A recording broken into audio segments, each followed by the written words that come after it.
computadora. Ahí estamos, bueno. Entonces, empezamos formalmente la clase de hoy.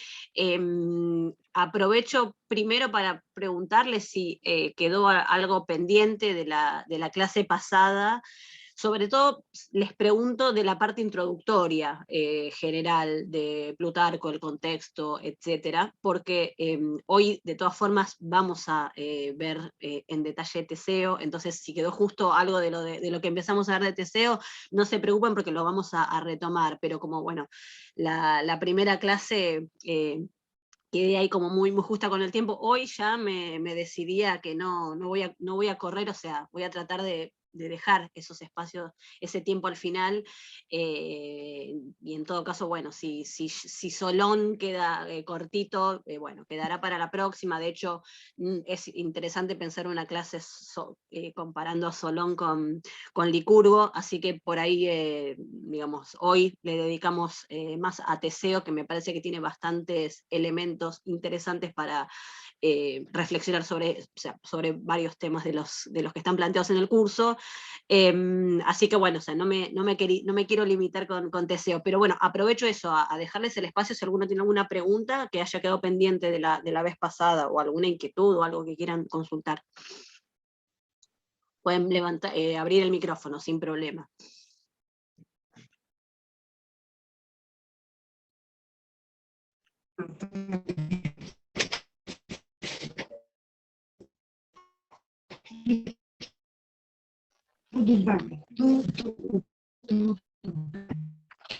Ah, ¿hay alguien que está hablando o es simplemente que se abrió un micrófono sin querer?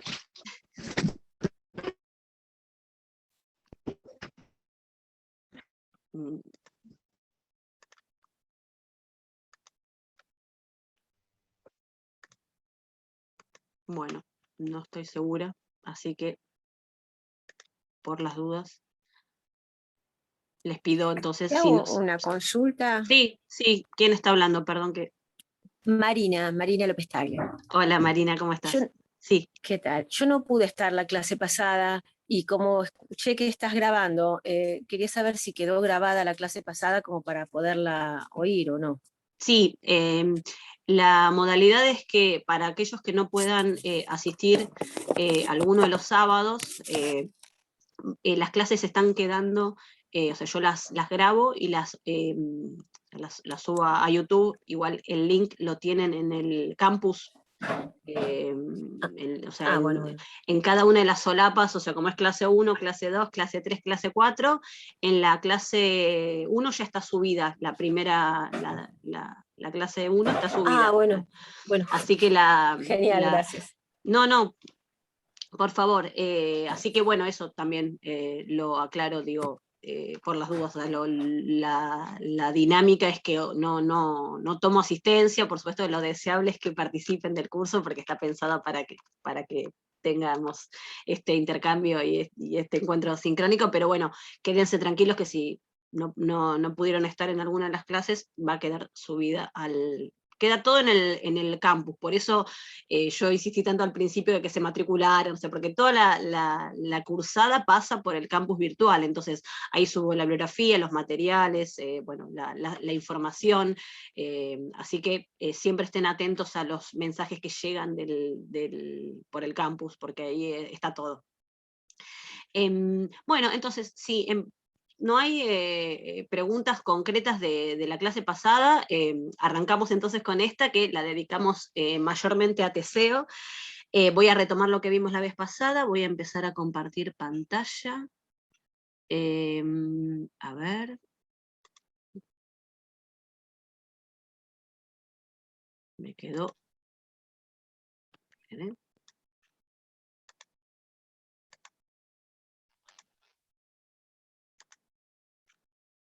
Espera que tarda la computadora. Bueno, ahí comparto, a ver.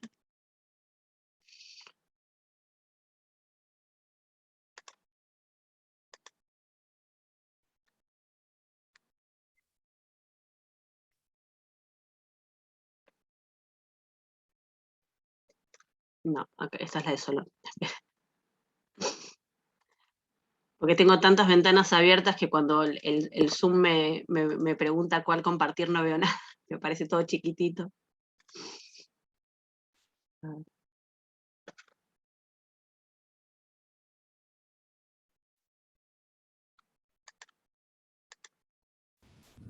Acá estamos, bien.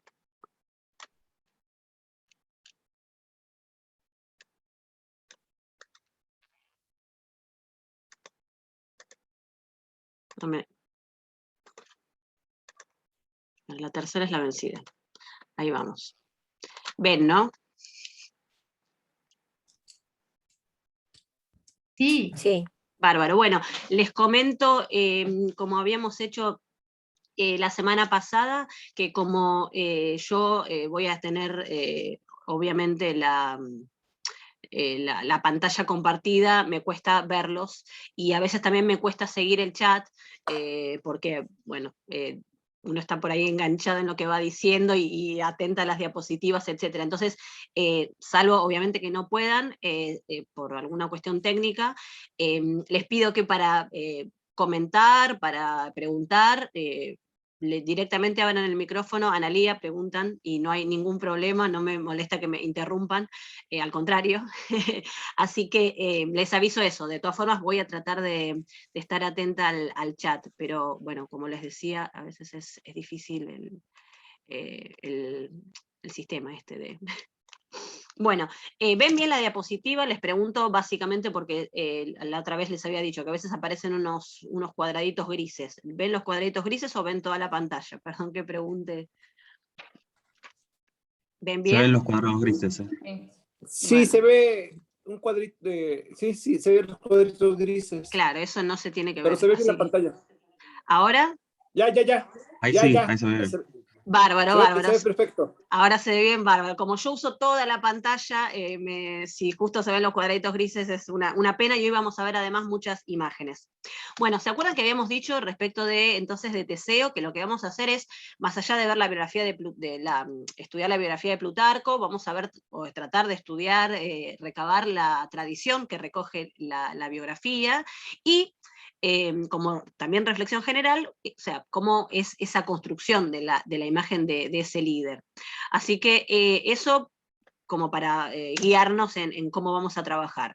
La semana pasada habíamos hecho como el punteo de cuáles son más o menos los capítulos con los temas más o menos que trata la biografía, y yo les había marcado algunos puntos ahí en rojo como digamos, divisores de la narrativa biográfica, que ahora justamente vamos a retomar. Habíamos visto el origen de Teseo, en este doble origen, por un lado jonio de parte de Egeo, y por otro lado Peloponesio por parte de la madre Etra. Y bueno, habíamos comentado que tenía este origen, inicio, relacionado con un oráculo, que Egeo en principio no debía tener descendencia o acostarse con mujer antes de llegar a Atenas, no había quedado claro, él había consultado el oráculo a la Pitia, y esto, bueno, la respuesta había sido esta, de que en principio daba a entender que lo que no tenía que hacer era acostarse con mujer antes de llegar a Atenas, decía más o menos el oráculo, él no lo había entendido del todo, entonces así es como le pregunta a Piteo, que es justamente el padre de Etra, que es la que termina siendo obviamente la madre de Teseo, porque bueno, efectivamente, cuando Egeo le consulta a Piteo, bueno, ¿qué hago? ¿Cómo entender el oráculo? Etcétera, Piteo más o menos como que lo lleva a acostarse con su hija, Etra, y es así como Etra queda embarazada y tiene entonces a Teseo, pero acuérdense que este era un nacimiento oculto, si se quiere, porque Egeo vuelve acá vamos. Egeo vuelve a Atenas y Etra cuida de Teseo en Tresén. Allí es sobre todo, bueno, criado por por Piteo, o sea, su abuelo materno, y habíamos comentado que esto es algo también muy, muy típico de estos mitos, que es que Egeo, pensando, o sea, antes de irse, de haber dejado embarazada a Etra, le había dejado estas prendas, ¿no? Las sandalias, la espada, como para que Etra las ocultara, y en el caso de que... ¿Que yo escuché qué? Ahí hay alguien que... No, ahí está. Perdón, había un micrófono abierto. En caso entonces de que, o sea, esto Teseo lo hacía, ¿se acuerdan? Por temor a que usurpen su trono, o sea, siempre están estos miedos respecto de la sucesión del trono. Entonces, lo que había hecho entonces era, digamos, mantener ocultos bajo una piedra estos signos, estos símbolos, para que cuando el hijo que tuviera con Etra fuera grande, los descubriera, pero que en principio entonces tenían que estar ocultos. Y así es como, bueno, de Teseo de grande, acá aparece esta idea también muy típica de este tipo de mitos. Lo vamos a encontrar, por ejemplo, en el mito de Rómulo, va a ser similar, que el personaje ostenta ya rasgos que lo hacen diferentes de los demás, ¿no?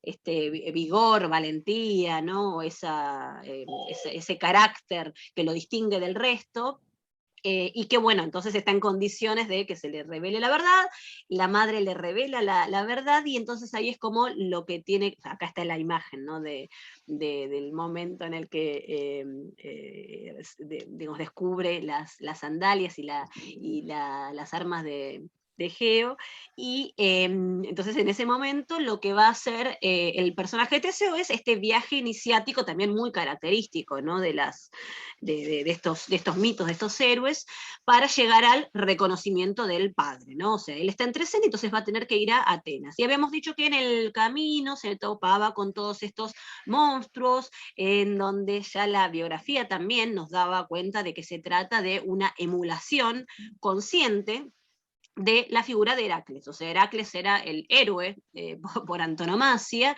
y entonces Teseo tiene deseos propios de emular a Heracles, e igualarse a él. Entonces, bueno, Heracles había combatido con una serie de monstruos ¿no?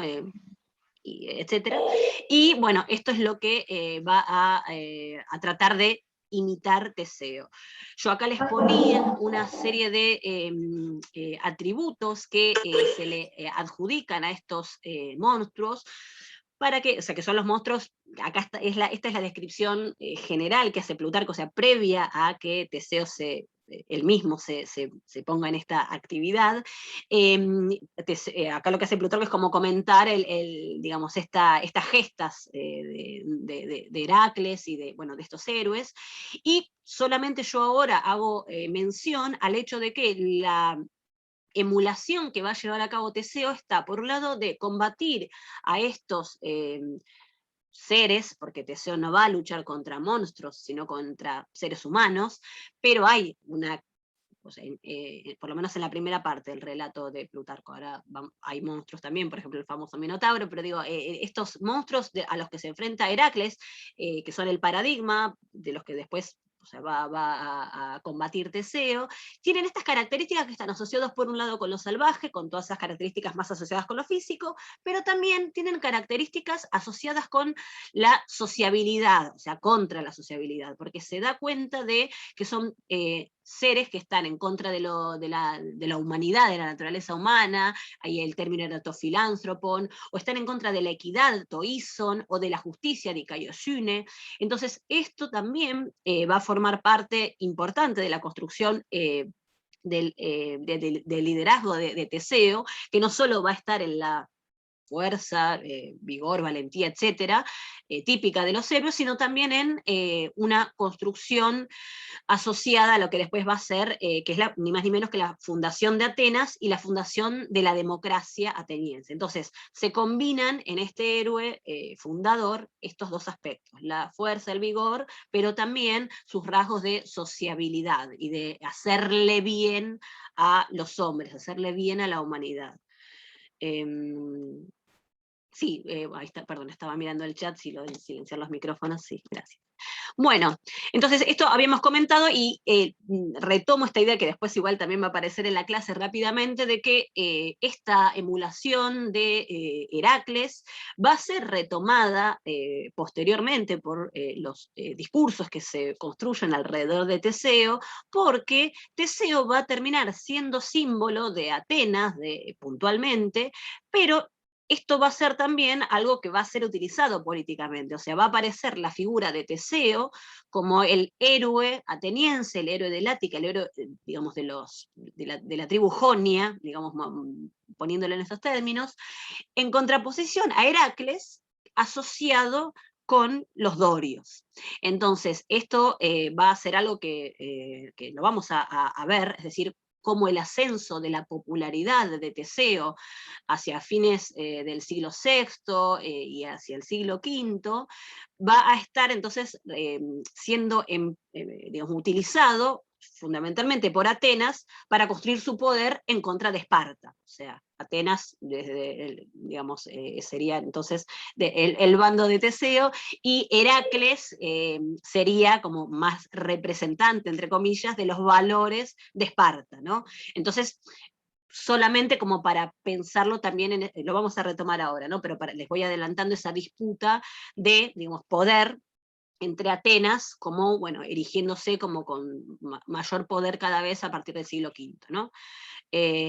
Bueno, entonces, hasta ahí habíamos llegado la vez pasada, retomo un poco porque así no nos quedaba como, o sea, como arrancamos con Teseo, no nos quedaba así como pendiente, y decíamos que, bueno, lo primero de lo que nos va a hablar Plutarco es de estas hazañas en el Golfo Sarónico, que yo se los marco ahí, espero que se vea en contraste el amarillo, o sea, estas son todas las primeras hazañas que va a llevar a cabo Teseo, que están ubicadas en ese sector puntualmente. Teseo entonces decíamos, va a partir de Tresén, que es donde nace y bueno, es criado por su madre y por Piteo, y tiene que llegar a Atenas, pero el mismo texto de Plutarco lo que nos va a decir es que no va a ser un camino por agua, sino que sería como lo directo, lo fácil, sino que él mismo decide hacer ese camino por tierra, y eso es lo que lo va a llevar al enfrentamiento con todos estos villanos, usando un término anacrónico, pero bastante descriptivo a mi juicio de lo que va sucediendo, o sea, a nivel episódico con estos seres monstruosos con los que se enfrenta. Pero bueno, es una decisión, o sea, esto está marcado en la biografía, ¿no? Es una decisión que toma Teseo, ¿no? Si les interesa completar algo de lo que comenta Plutarco, tenemos la Oda 18 de Baquílides, donde se narran esto, de manera poética, por supuesto, donde se narran estos episodios justamente estos del Golfo Sarónico. Bueno, entonces, vamos a hacer entonces, yo lo que voy a hacer primero ahora es como la localización de espacial, y después vemos cada uno de los episodios, pero para que veamos bien el recorrido. Entonces, parte de Tresén, después va a ir a Epidauro, ahí en Epidauro se va a enfrentar con Perifetes, después va a ir a Corinto, ahí se va a enfrentar con Cinis, después en Cromión se va a enfrentar con esta Falla o Fea, que es esta cerda, la llamada cerda de Cromión. Ahí les pongo las representaciones. Ahora voy a hacer un comentario de la representación que les puse. Son todas vasijas que son los mismos personajes, salvo el de Perifetes, que no me agarró como un horror vacui y no quise que quedara sin imagen, pero de Perifetes no hay representación en vasija. Ahora vamos a hablar un poco de eso. Entonces, en Epidauro Perifetes, en Corinto Cinis, en Cromión la cerda Falla o Fea, como para la transliteración, bueno, el método que usen. Después en Megara de Cirón, en Eleusis lo tenemos a Cerción, y por último marcamos a Damastes Procrustes, ahí también en esa zona. Vamos entonces ahora a ver uno por uno de estos pasajes. dice, primero en Epidauro, a Perifetes, que utilizaba como arma una masa, y por eso era llamado corinetes. Ahí el juego es con corune, que es masa en griego, y corinetes es el nombre que recibe, que lo atacó y le impidió seguir su camino, uniéndose en lucha con él, lo mató. Y deleitado con la masa, tras tomarla, o sea, Teseo, ¿no? O sea, una vez que lo mata, le gustó la masa, y se la procura como arma y continúa usándola como Heracles utilizaba la piel del león. Bien, entonces la comparación es esta, ¿no? Le llevaba Heracles la piel del león encima, como muestra de la enorme fiera que había dominado, entonces Teseo mostraba la masa vencida por él, pero que era invencible gracias a él. Entonces, acá ya tenemos algunos elementos para analizar una descripción que vamos a encontrar de Teseo, y una tensión, a mi juicio, que se puede observar en la descripción que hace Plutarco, que es esta idea de que, fíjense, este es el primero, ¿no?, al que Teseo se enfrenta, y lo que sucede ahí es que Perifetes le impide seguir el camino a Teseo.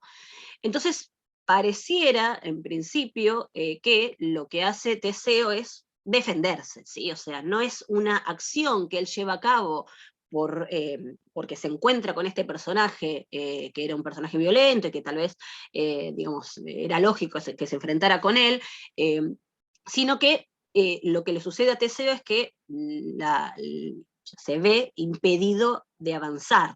Entonces, podríamos describir a esta lucha como una lucha defensiva. O sea, no me deja pasar, bueno, lo termina matando, ¿sí? Bueno, y después la otra característica que aparece, sí, que ya la venimos mencionando, es lo de que está emulando a Heracles, y encima es como el primer, ¿no? El primero de estos elementos, ¿sí? Heracles tiene la piel del león, bueno, yo tomo la masa de Perifetes. Con la salvedad que les hago ahora, digamos, para que lo tengan presente, porque ahora después vamos a retomar la construcción cronológica, o sea, cómo se inventa el mito de Teseo. Y acá este Perifetes no aparece, por ejemplo, y por eso no les puse imagen acá, en la cerámica griega, o sea, en las vasijas griegas de las que ahora vamos a hablar, de las que después los demás personajes que vayamos a ver van a ver que de todos vamos a tener una vasija que describa la hazaña, pero este Perifetes no. Entonces, lo que se cree, o sea, estoy hablando de la cerámica, la del siglo V, ¿sí? Lo que se cree es que esta es una invención posterior, o sea, que este Perifetes fue inventado de manera posterior en la narración mítica, popular, digo, la que circula de Teseo. Esto también para pensar en digamos, la poca unidad que vamos a encontrar en este tipo de mitos, ¿no? Entonces, bueno, acá les marco que lo que me interesaba destacar de esto es precisamente la idea de que el ataque no surge de Teseo, sino de el contrincante. Bien, vamos ahora a el siguiente rival, que es Cinis Pitiocamptes, en Corinto. Entonces ahí, fíjense que cortito, qué es lo que dice ahí, ¿no? En el istmo, a Cinis, el doblapinos, de la manera en que éste asesinaba a muchos, así lo aniquiló. No nos dice más. Plutarco, en todo caso, hace mención a el nombre. Ahí tenemos Pitus, que en griego quiere decir pino, y campto, que quiere decir curvar, doblar. Y ahí me parece que se ve bien, ¿no? En la imagen, la idea de que lo que se supone, a partir del relato de Plutarco, ¿no?, que hacía este personaje, es lo que dice su nombre. O sea, los ponía en una rama de un árbol o de un pino y los lanzaba. Pero fíjense que no hay énfasis en la narración de este hecho. O sea, lo único que dice acá es que, bueno, cuando se refiere al istmo es Corinto, ¿no? Claramente. Entonces, es que lo que hace Teseo es, bueno, así como este personaje hacía esto, que no dice qué es lo que hacía, fíjense, también eso es interesante. O sea, lo que hace Plutarco es velar la dimensión, si se quiere, monstruosa o violenta, o sea, monstruosa en el sentido de que efectivamente acá no hay nada que uno, o sea, es ese tipo de bandidos, o sea, como la bibliografía les pone estos nombres, ¿no? Yo digo, decía recién villanos, este tipo de bandidos que están en estas tierras, que bueno, por las que entonces Teseo tiene la intención como decíamos, de pasar por tierra para enfrentarse con ellos, pero digo, esa dimensión más bien monstruosa el hecho de que, bueno, ¿qué hace este hombre? Bueno, va saltando a la gente y la tira de este modo, bueno, eso parece estar soslayado por Plutarco, y resumido. De hecho, lo único que está, eso es en el nombre del personaje. Bueno, y después está de nuevo esta idea de que lo que hace Teseo es, bueno, una especie de, bueno, resarcimiento a los hombres que se ven, bueno, asediados por este personaje, ¿no? O sea, bueno, le hace lo mismo que él hace con otros, ¿sí? Bien, y si quieren, ya voy perdón, había puesto la transliteración de Pitus y Canto. Si quieren, vamos a hacer, ya que vamos a hablar de las vasijas, no sé, les consulto o les pregunto, o sea, ¿conocen, o alguno conoce, porque por ahí hay algún especialista en estos temas? Esta es una vasija, yo les pongo abajo, es una vasija del 490, del 480 antes de Cristo, de las que se denominan de figuras rojas, lo ven ahí abajo. No sé, ¿alguien tiene conocimientos de este tema, si quiere aportar, o sea, qué son estas figuras rojas, y a qué se oponen, o sea, o a qué se oponen así de manera evolutiva? Tenemos las de figuras rojas y las de figuras negras.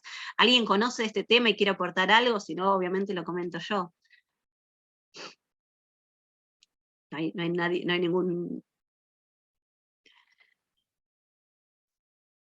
Bueno, lo adelanto entonces yo, pero presten atención porque va a ser importante en la reconstrucción del mito.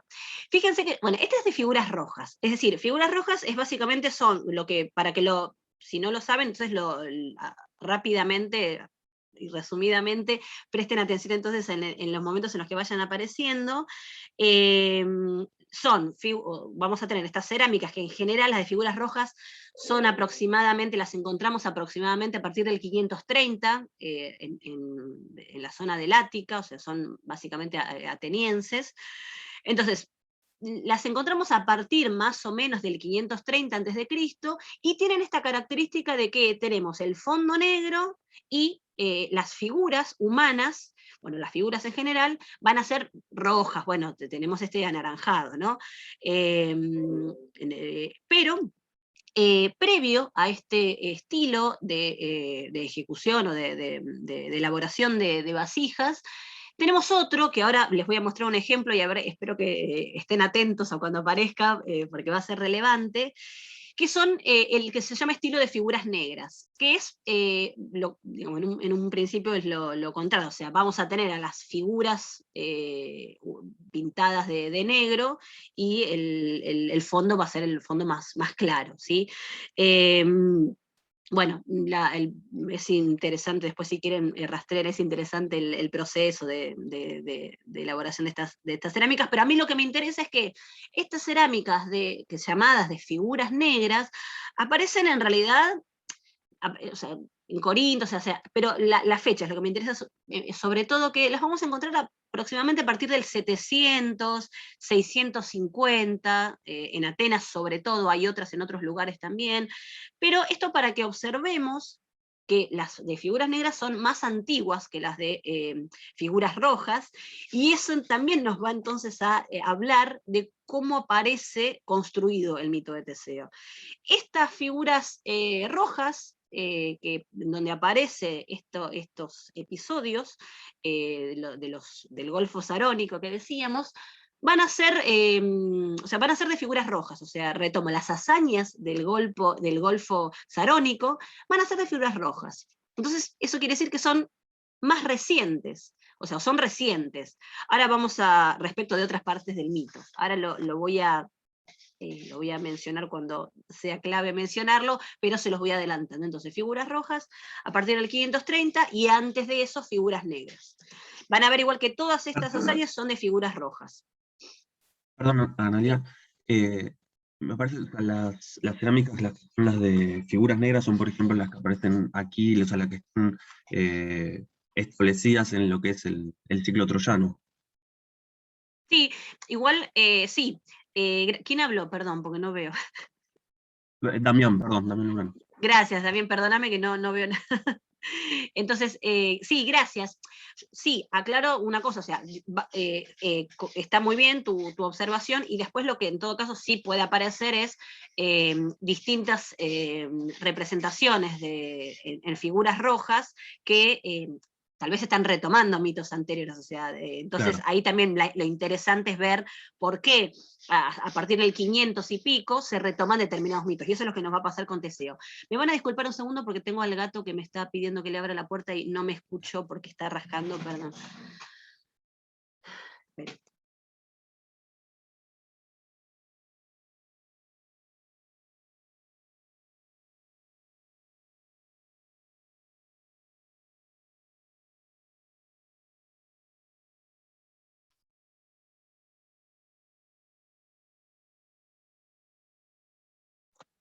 Perdón, perdón. El que tiene gato, espero que entienda la situación, pero así todo el tiempo se sentía llamada como uno de estos seres a los que vamos a describir ahora. Para mí, seguimos entonces. Bueno, entonces, el segundo episodio, el tercer episodio, es el de la cerda, ¿no? Esta cerda fea, falla, que está localizada en Cromión. Lo que dice Plutarco es la cerda de Cromión, a la que llamaban fea o falla, ya les digo, esto es una cuestión de transliteración. No era fiera pequeña, sino guerrera y difícil de vencer. Alejado del camino, Teseo, ¿se entiende? Tras reducirla, la aniquiló para que no pareciera que hacía todo por obligación, y considerando al mismo tiempo que era necesario que el bueno atacara a los hombres malvados, defendiéndose, pero de entre las fieras, que era necesario que, siendo el primero en atacarlas, luchara con las violentas y corriera peligro. Esto es, bueno, les marco entonces algo que ya fui adelantando, que es esta idea de, acá es Teseo el que, ¿no? Claramente lo que hace es, acá hay una interpretación textual un tanto dudosa y efectivamente qué quiere decir esto de alejado del camino. No me voy a meter ahí ahora con el griego ni con las cuestiones textuales, pero sí se los comento por las dudas, si a alguien le interesa después indagar en esto. Pero lo que dice claramente Plutarco es que Teseo se aparta del camino, o sea, a propósito va a combatir con esta cerda, porque, bueno, lo que él considera es que a este tipo de seres tiene que ser él, no en tanto héroe, por supuesto, el primero en atacarlas. Entonces, acá está esto que les decía, la construcción del personaje que en algún episodio aparece como más defensivo, y en este claramente está siendo él el que decide llevar a cabo esa acción.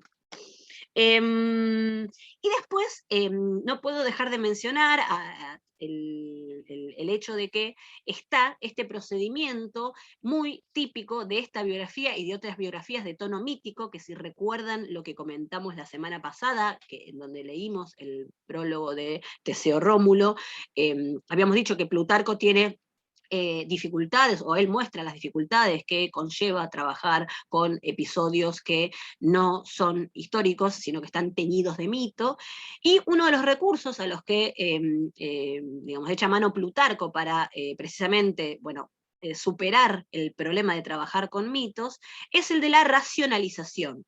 Es decir, hacer que el mito se vea lo menos mítico posible, lo más, digamos, lo más normal posible.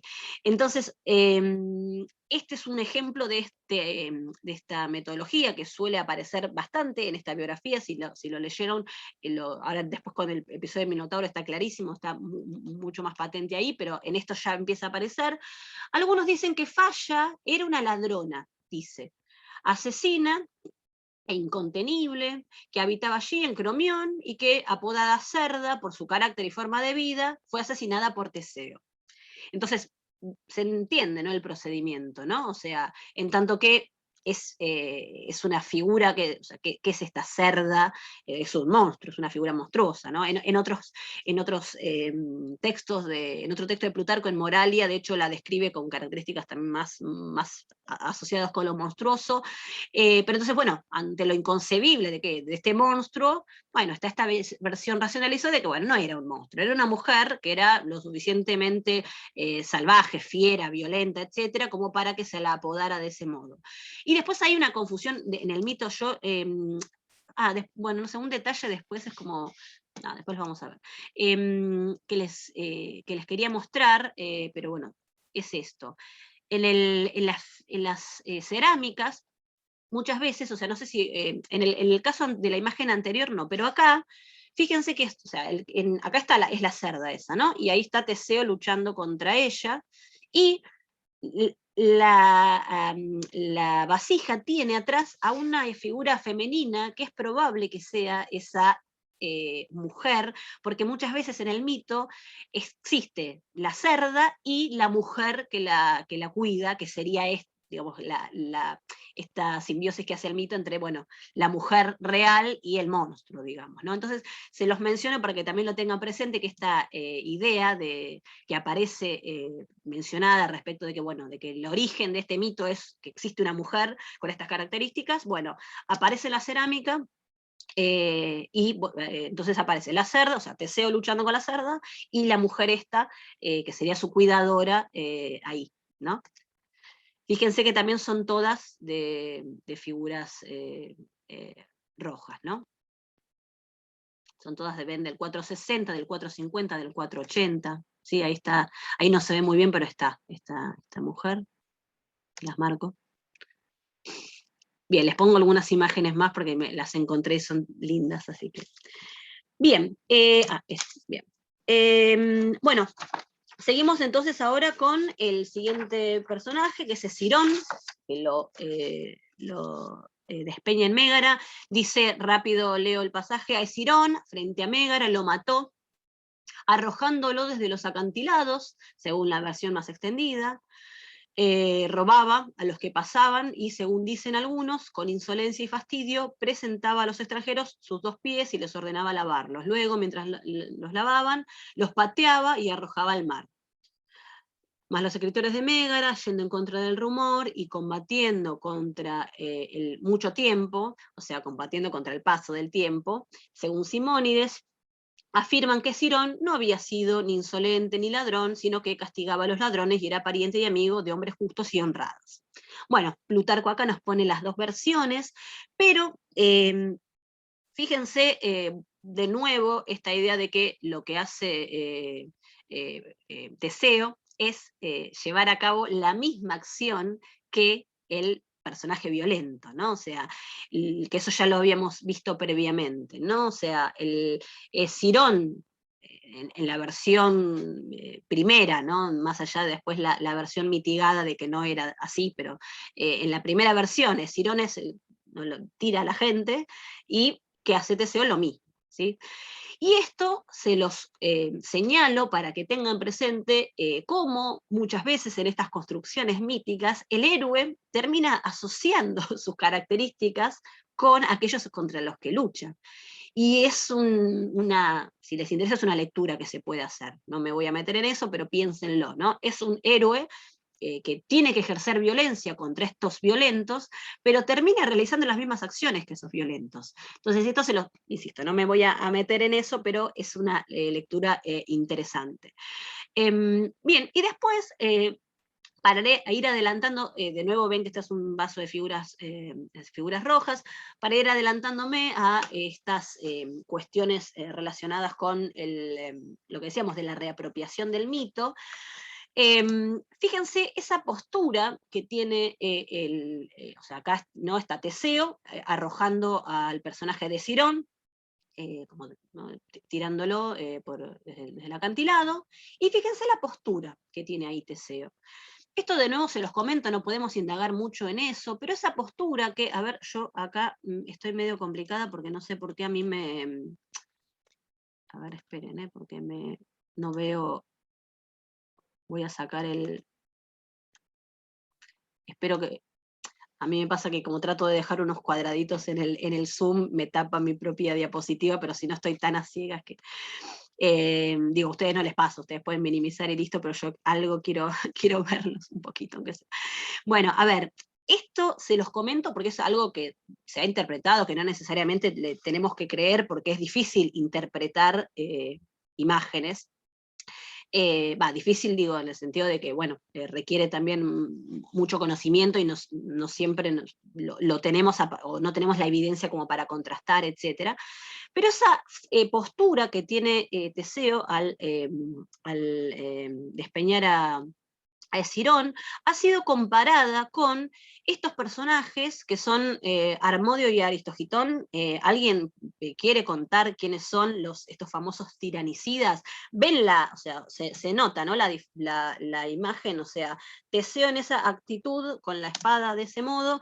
Yo acá les pongo, estas son una estatua famosa, la que les pongo en blanco y negro es porque es la que está reconstruida, para que vean, porque la que está conservada, no tenemos las armas, ¿no? Pero la reconstrucción me parece que muestra de manera más clara la espada. Y si no, hay una vasija de los tiranicidas, que también del 475, 470, en donde es esa forma de levantar la espada, que es como muy característica. Y la vemos entonces parecida, bastante parecida a Teseo. ¿Alguien quiere contar este episodio de los tiranicidas? ¿Alguien que...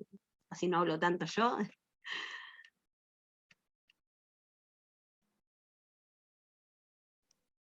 Puede ser que fueron los que asesinaron a los hijos de Pisístrato, puede ser. Claro, sí, sí. ¿Ay, quién habló? Perdón. Juan. Juan, gracias, Juan. Sí, perdón, que no veo nada.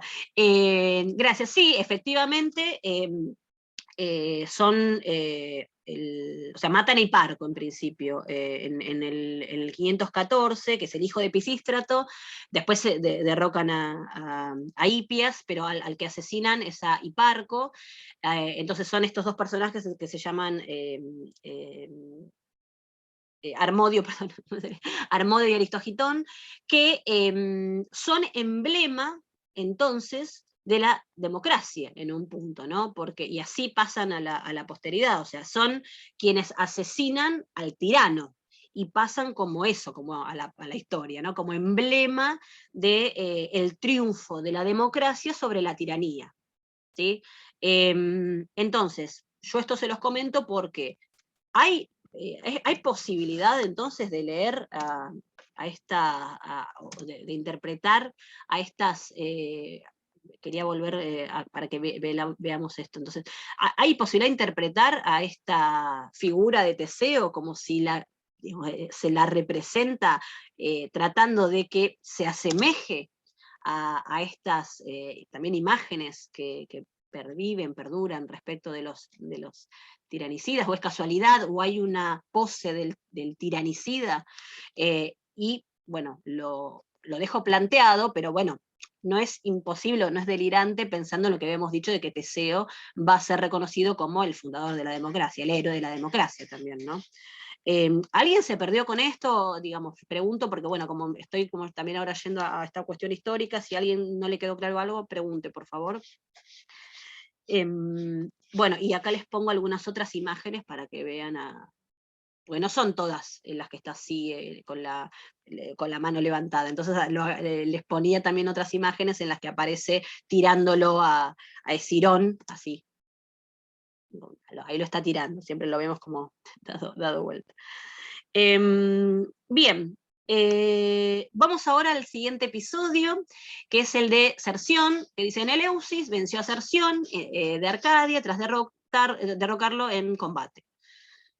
Bien, cortito. Ven, también es muy breve lo que dice. Se supone ahí que ahí está el término catapalaisas, que alude a la lucha, porque sabemos que Cerción era un luchador. Entonces las imágenes en las que los vemos así como en una postura de lucha, ¿no? Hay más imágenes en donde se ve eso. Pero bueno, en principio eso es todo. Y después de Procrustes en Erineo, ¿no? O sea, y al avanzar un poco después, en Erineo mató a Damastes Procrustes, tras forzarlo al igualarse a su cama como aquel hacía con los extranjeros. Conocen, este es un mito bastante conocido y que tiene como hasta algunas... es retomado por algunas teorías. Hay seres humanos que hacen esto, dicen, que es que, ¿qué hacía Procrustes? A la gente que iba, o sea, a los extranjeros, los que iban pasando, los ponía en una cama y lo que te sobraba, te lo cortaba, y así te mataba. Dicen que hay algunas personas que hacen eso con quienes, a los que no quieren ver crecer. Entonces, si vos sos más grande que ese lugar en el que te ponen, te cortan y, digamos, te asesinan como Procrustes en otros aspectos, por supuesto. No sé si lo habían escuchado, pero bueno, el nombre por eso es, me parece que de estos por ahí es el más famoso. Bueno, fíjense de nuevo ahí en la cuestión de igualarse, ¿no? con el personaje al que está combatiendo, siempre, ¿no? Como él hacía con los extranjeros, bueno, ahí se ve la cama, ¿no? En las descripciones de nuevo ven todas vasijas de figuras rojas. Ahí también lo tenemos. En algunos casos no se ve también la cama, pero atrás, en esta, por ejemplo, en esta del 470, ahí se ve cómo está detrás la cama. Bien, bueno, y después, así también les comento esto que ya venía sugiriendo respecto de, entonces, cómo es construido este mito. Esto es, por ejemplo, una vasija del 430, en donde están los episodios que vimos, menos el primero, el de Perifetes. ¿Se acuerdan que dijimos? El de Perifetes no está, que esto yo les comentaba que es significativo porque parece ser un añadido posterior. Y entonces observen, ahí está el episodio de Sinis, el de la cerda de Cromión, el de Cerción, el de Procrustes, el de Cirón, el del toro de Maratón, que no viene ahora a continuación. Plutarco ahí hace un desfasaje, o sea, el del toro de Maratón, si han leído la biografía, se habrán dado cuenta de que, bueno, es similar a todos estos, y sin embargo Plutarco los separa. Bueno, ahora sí, hay alguna explicación de por qué, y en el medio el Minotauro, ¿sí? Pero el primer episodio que tenemos nosotros no está en las vasijas. Bueno, acá para que también vean otros, son igual algunas de las que ya vimos, por supuesto, pero yo para que vean también la realidad de la vasija, no solo el dibujito, sino que, bueno, cómo son y cómo aparece también el ciclo. De esto se habla mucho, para el siglo V, este ciclo de estos episodios parece como bastante popular, pero recién para esta época. Bien, bueno, y con esto decíamos, Plutarco cierra entonces esta primera parte y pone, una vez que cierra entonces estos episodios, pone esta escena, bueno, el reconocimiento de Teseo por parte de Egeo, y está todo este episodio de Medea, ¿no? O sea, la Medea, que bueno, la intención es la de asesinarlo o envenenarlo, mejor dicho, a Teseo cuando llega a Atenas, y bueno, la escena de reconocimiento hace que eso no se dé, ¿no? Que no sé si lo han leído, pero vieron que la otra vez les comentaba que sí me parecía bueno que leyeran la traducción de Gredos, que es la que les compartí, porque justamente tiene o sea, además de que es muy buena la traducción, tiene buenas notas, y ahí comenta que justamente el episodio del reconocimiento es de una... típico de una tragedia, ¿no? Así que ahí aparece atestiguado en una tragedia. Bien, bueno, hago una pausa acá para si alguien tiene alguna duda, pregunta, digo, porque justo cerramos un ciclo, así que si alguien tiene alguna duda, pregunta. Si no, avanzo. Analía, te quería preguntar, ¿este personaje Medea es la famosa Medea también de la historia de Jasón? Sí, es la Ah, misma, sí, claro, es la misma, y siempre envenenando gente, siempre haciendo estas cosas. Sí, sí, es la misma, y lo que se supone es que hay una diferencia. Esperen que tengo al gato de nuevo. Esperen un segundo porque me está matando el sonido, perdón.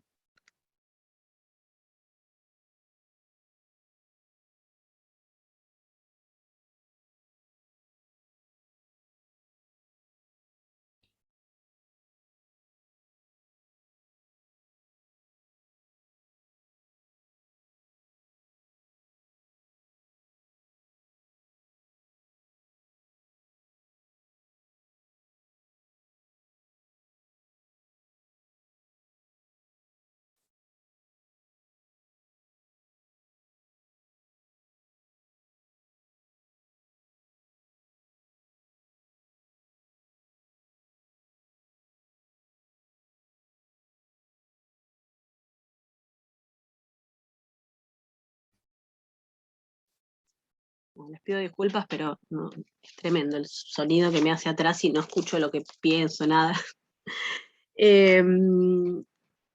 Bueno, entonces, decíamos, sí, es el mismo personaje de Medea. Después yo les comentaba de nuevo, y los insto a que si no lo hicieron, que lean la traducción de Gredos que les compartí, porque de hecho tiene muy buenas notas, y justo hay en este pasaje, si no recuerdo mal, comenta, por ejemplo, respecto a estas asociaciones que se hacen de los personajes míticos en época posterior, cómo a Medea se la va a asociar con las imágenes contrarias a la democracia.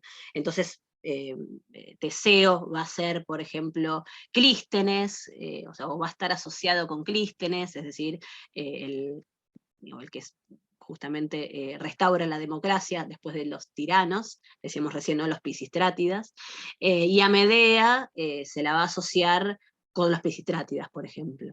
Entonces eso lo dejo planteado como también esto que intentamos hacer en este curso, que es pensar en esas, bueno, hay un mito, y después cómo ese mito aparece usado y reutilizado.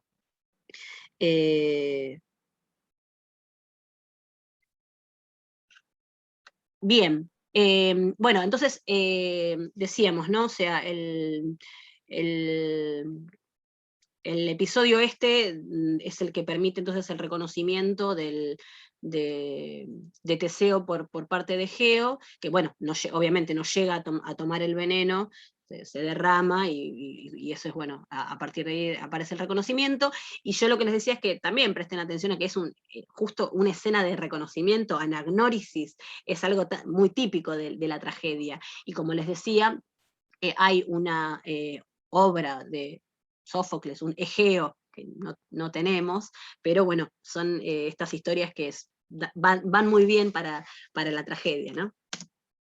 Bien, bueno, y no mencionaba esto, lo de digamos, siempre acá está el hecho de que, lo habíamos mencionado al principio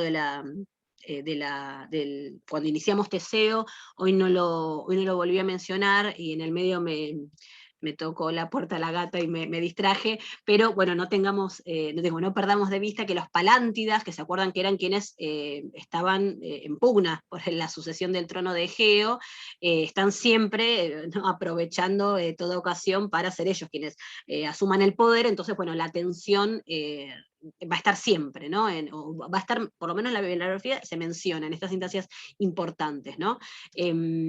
Bien. Y decía, este es un episodio un poco de corte, ¿no? Queda ahí medio como eso, en el medio de el otro episodio también asociado con estos seres contra los que se enfrenta Teseo, que es el del toro de Maratón, el toro de Creta, ¿sí? Ahí entonces yo se los añado en el mapa que hicimos, porque la zona es la misma. ¿sí? O sea, la zona es esa zona cercana bueno, en el viaje de Trecena a Atenas.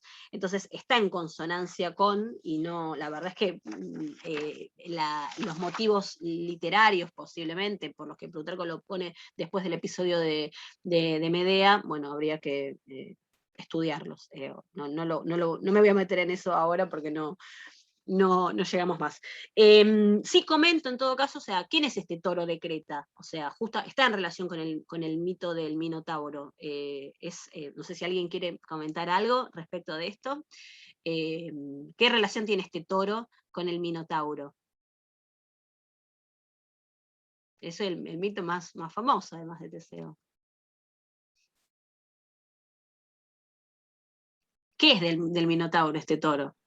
¿Es el padre? Es el padre, claro, es el padre, ¿no? Es el padre que en unión con Pasífae, entonces se engendra este ser híbrido que es el Minotauro, que Heracles lo captura, pero después, bueno, queda libre, o sea, es uno de los trabajos a los que se enfrenta Heracles, queda libre, y entonces, bueno, así es como termina acá,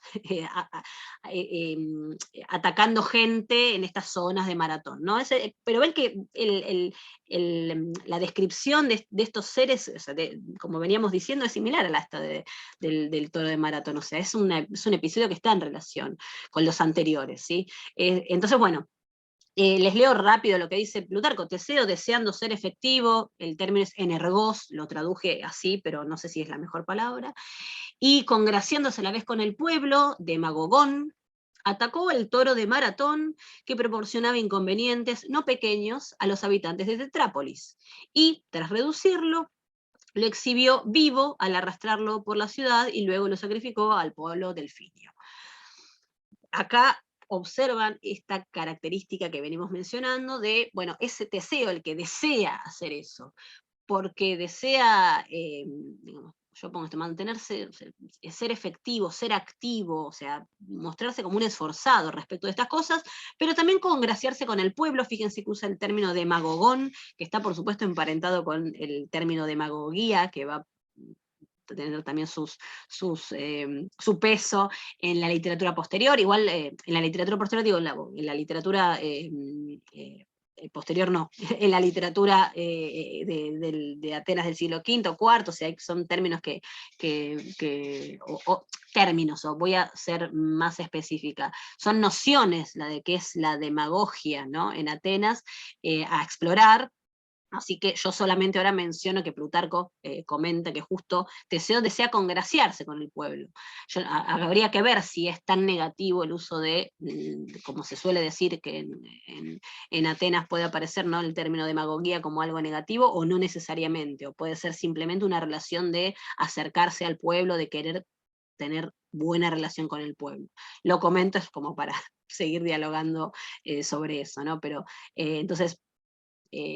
eso, para que le sirva. Bueno, entonces, decíamos que o sea, es deseo de él hacer esto, ¿no? Él desea hacer esto.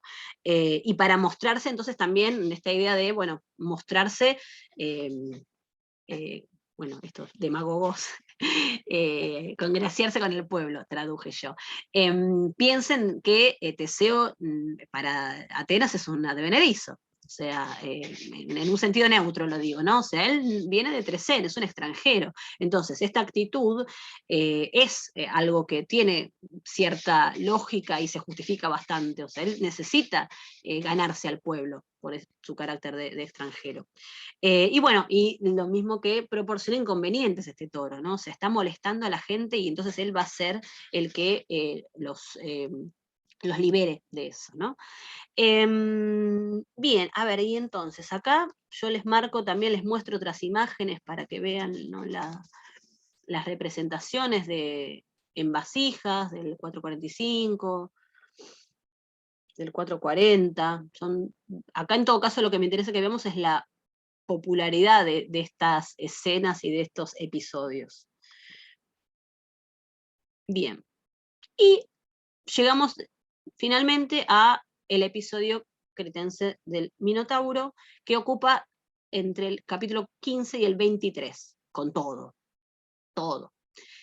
por supuesto esto está mostrando digamos, la importancia de esta parte del mito de Teseo en la tradición, pero también pone si quiere, en apuros, en problemas a Plutarco, que habíamos dicho que justamente él iba a tratar de diferenciarse de los poetas o de los tragediógrafos, porque a los tragediógrafos los incluye en esa categoría de los que inventan mitos, y con los que él no está de acuerdo, porque se llega al límite de la historia comprobable, pero bien, tiene muchos problemas con este mito, de todas formas lo introduce, y le ocupa todo esto. Bueno, es parte de la tradición, no puede soslayarlo.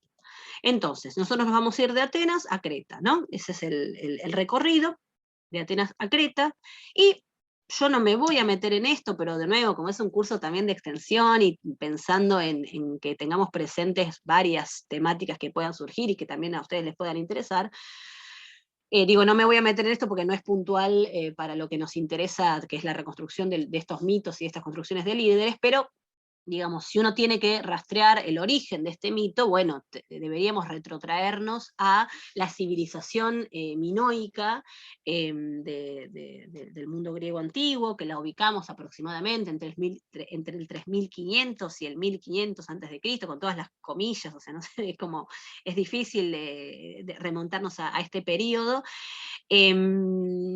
Que, bueno, entonces eso, es de la civilización minoica de Creta, ¿no? O sea, tiene su asentamiento en Creta, pero tiene contactos, vínculos con el resto del mundo griego. Acá yo les pongo la imagen de Arthur Evans, que es quien descubre aproximadamente entre el 1900 y el 1906, o sea, hace excavaciones en Creta y descubre el palacio de Cnosos, o sea, la ciudad de Cnosos, ahí les pongo el mapa donde está Cnosos, y así como, bueno, encuentra de todo, ¿no? O sea, encuentra las famosas tablillas de Liñalá, que son las que usaba esta civilización minoica, descubre las tablillas de Liñal B, que esas son importantes para el mundo griego porque ellas son griego micénico, las tablillas que usaban los micénicos, pero en principio ahora lo que me interesa es el mundo minoico y pensar en todo caso que este mito del Minotauro está asociado o surge probablemente como una forma de poner, de nuevo, en palabras, en cuentos, en leyendas, la dependencia de Atenas respecto de la sociedad minoico, o el poder central minoico, que no olvidemos que es, como decía antes, o sea, lo ubicamos en Creta, pero es una talasocracia en principio, ¿no? O sea, tiene relaciones con todo el mundo de la zona del Egeo. Entonces, si tuviéramos que encontrar un origen a este mito, probablemente esté en vinculación con esto. Bien, y la otra cosa que aclaro es que, bueno, ¿por qué les puse a Evans? Porque Evans encuentra esto y dice, esto es un laberinto, esto es como el palacio, este palacio es como el laberinto del Minotauro, ¿no? Acá les pongo como bueno, alguna reproducción alguna imagen, pero también les pongo como el plano para que observen cómo ¿no? Quien ha descubierto esto y se ve fascinado, o sea, estamos en Creta, encontré el laberinto del Minotauro. Por supuesto que no, pero sí es verdad que hay una serie de hallazgos, por ejemplo, este tipo de representaciones pictóricas o imágenes que, bueno, asocian, ¿no? Que hay una historia atravesada por este tema en Creta y que, bueno, como origen del mito es probable. Pero insisto, yo no me voy a meter en esto porque no es nuestro tema, pero por ahí digo, para orientarnos respecto de qué sucede, de dónde también, de dónde sale todo esto, ¿no? Bien, bueno, vamos ahora a el mito este que yo lo estoy también me lo voy a pasar rápido, digo, lo voy a pasar rápido porque me parece que no es el famoso episodio. ¿Alguien lo quiere contar como si fuera un cuentito por la... ¿Alguien quiere resumir cómo es el mito? El que conocemos, no el que por ahí, el de Plutarco, ahora vamos a ver, les hizo un cuadro de toda la complejidad que le añade Plutarco al mito. Pero ¿cómo es el mito? La historia de Teseo y el Minotauro, digo, la que conocemos, porque de hecho es un poco la que Plutarco retoma y con la que se esfuerza por diferenciarse, de la que se esfuerza por diferenciarse. No sé si alguien quiere contarlo, el mito, así no hablo tanto yo, si me ayuda. Bueno, ¿puedo? Soy Sí. Julio. Sí. Atenas estaba en dependencia de Creta y tenía que mandar cada año varios jóvenes para ser sacrificados al Minotauro. Entonces Teseo logra ser llevado con este destino, con el objetivo de poder vencer al monstruo. Conoce a Ariadna, que le entrega el hilo famoso que le iba a permitir moverse libremente por el laberinto, entrar y salir, que era lo difícil. Y gracias a eso, él entra al laberinto, desenroscando el hilo, encuentra al Minotauro, lo vence y logra salir. Después de lo cual, se lleva a Ariadna y la abandona, como un ingrato, la abandona en la isla de Naxos. Y de ahí surge una expresión en italiano que es piantare in asso, que viene a ser una deformación de piantare in Nasso, o sea, en la isla de Naxos. Piantare in asso es dejar plantado. Asso en ese caso no significa nada, pero es, digamos, una deformación popular de piantare in Nasso, en la isla de Naxos. Y después se une a Dioniso, Baco. Perfecto. Bárbaro, Eso Julio. es. Bárbaro, gracias. Perfecto, perfecto. No hay problema. Yo, por las dudas, para que lo tengamos presente, porque esa es efectivamente la historia tradicional, el mito tradicional, entonces siempre tengo con alguna variación, pero básicamente es eso. Y Plutarco añade esto que decíamos, todas las visiones racionalizadas. Entonces, bueno, empieza, ¿no? Poco después llegaban de Creta por tercera vez quienes retiraban el tributo. Esto a mí, por lo único que les puse la cita, por lo que me interesa, que así empieza esto. Es decir, Plutarco no nos introduce esto como, bueno, ahora voy a hablarles de este tema. No, el episodio del Minotauro, probablemente por lo conocido que era, no necesitó más introducción que esta. Bueno, ya, o sea, ya nos meten tema, llegaban de Creta por tercera vez, sí, o sea, eso como para tenerlo en cuenta desde el punto de vista del procedimiento. Y, esperen que justo, ahí está. Lo que me interesa marcar acá es que yo ya les pongo una vasija de esto. ¿Qué nos dice esta vasija? ¿Qué tipo de vasija es? ¿Y qué nos dice del mito? Es una vasija de figuras de las sociedades más antiguas que claro, las que había. exacto. Entonces, acá lo que aclaro es esto. Entonces, de los episodios que vimos hasta ahora eran de figuras rojas, no hay de figuras negras. No tenemos vasijas anteriores a las que veíamos, ¿no? O sea, del 530, 520 y pico en adelante. De hecho, la mayoría son bien del siglo V.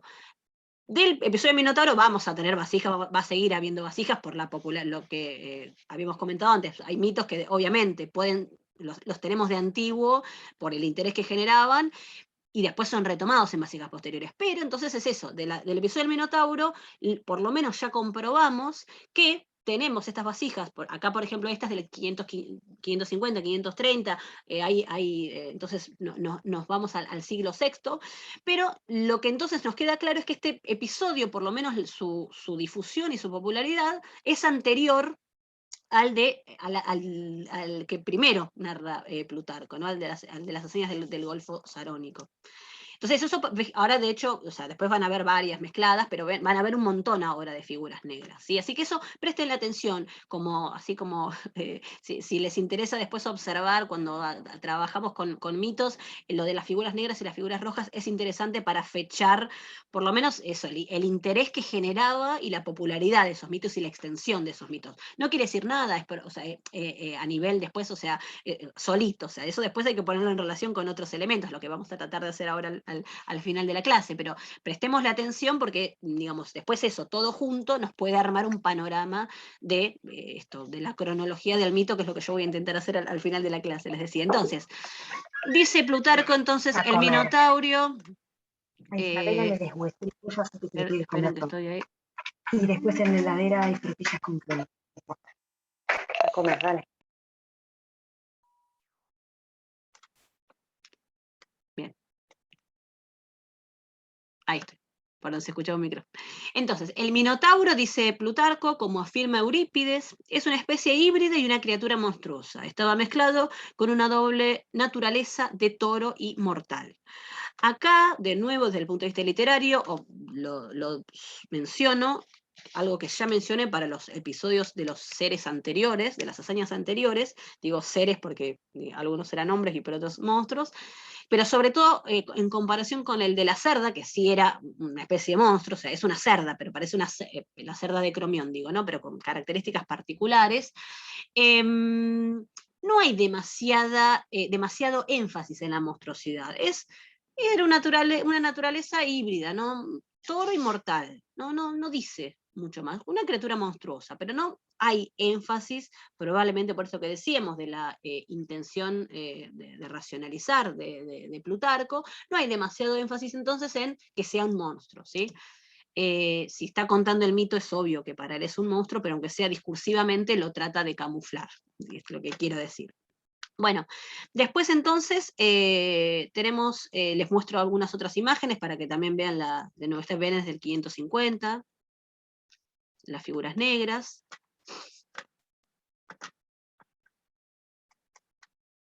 Esperen que no me pasa la diapositiva, pero ya pasará.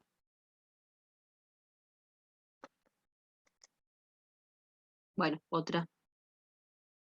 Está con Ariadna, pero ven, figuras negras.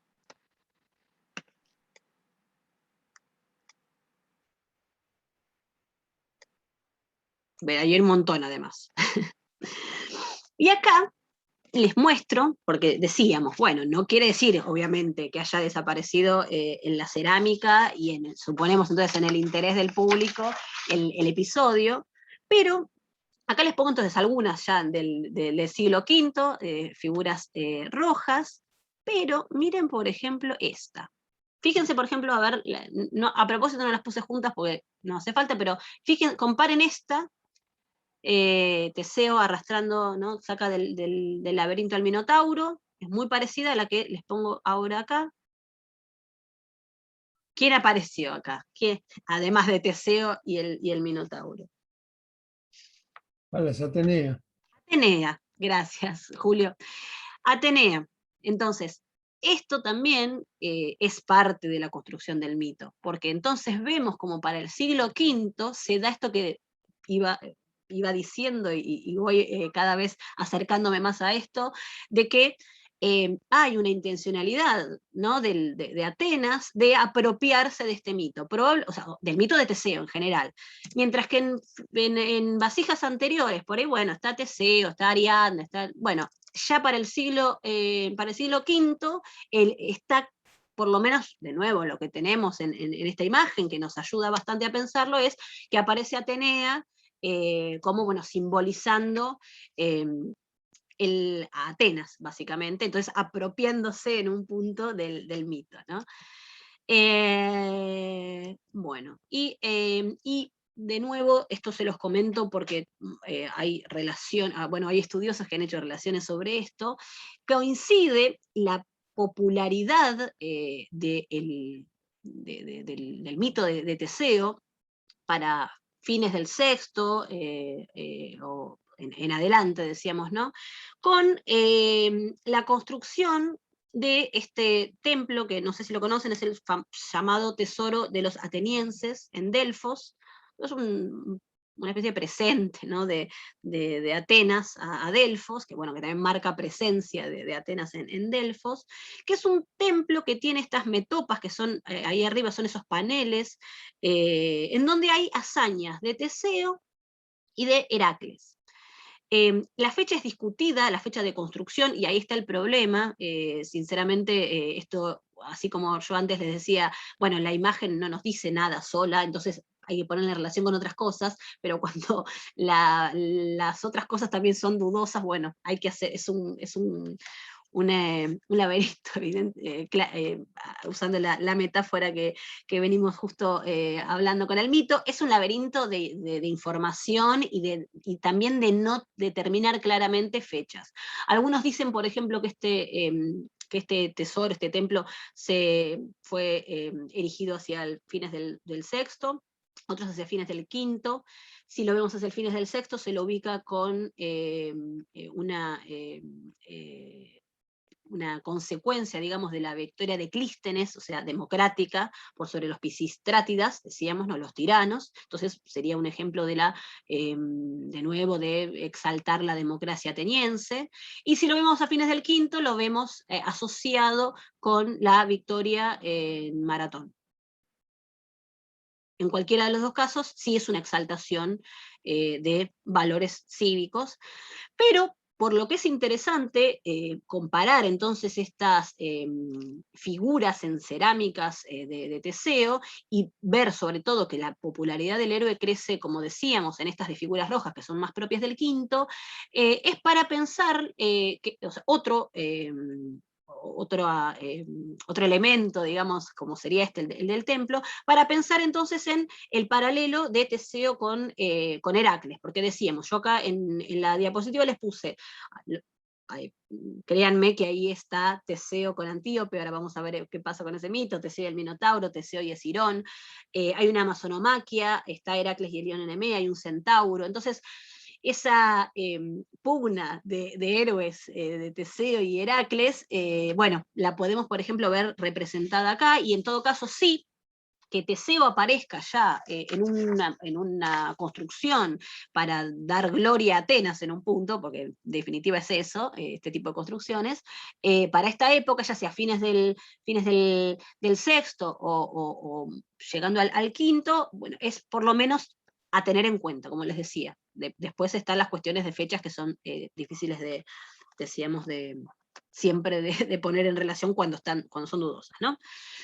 Bien, bueno, y vamos ahora entonces digamos, sabemos más o menos la historia mítica, vamos a ver cómo hace Plutarco para mostrarnos eso. Entonces yo les voy a poner acá las dos cosas que va mencionando Plutarco, la parte mítica y la racionalizada, y si ustedes observaron, si leyeron el texto, y si no, bueno, les hago prestar atención a el hecho de que esta versión mítica y racionalizada están imbricadas en la narración. No es que Plutarco nos cuente el cuentito y después nos dice, bueno, pero también está esta otra cosa, sino que en rigor lo que hace avanzar la narración es la versión mítica, porque es además la más atractiva, esa es mi opinión, pero para mí es como un autor que va a hablarnos de la biografía de Teseo no nos va a contar el mito del Minotauro, no puede no contarlo, entonces es lo que hace avanzar la narración, y en todo caso después lo que hace es introducir las objeciones y estas otras versiones que decíamos, ¿no? Las que racionalizan, o sea, le dan aires de verosímil y dicen, bueno, en realidad no era esta cosa sino otra,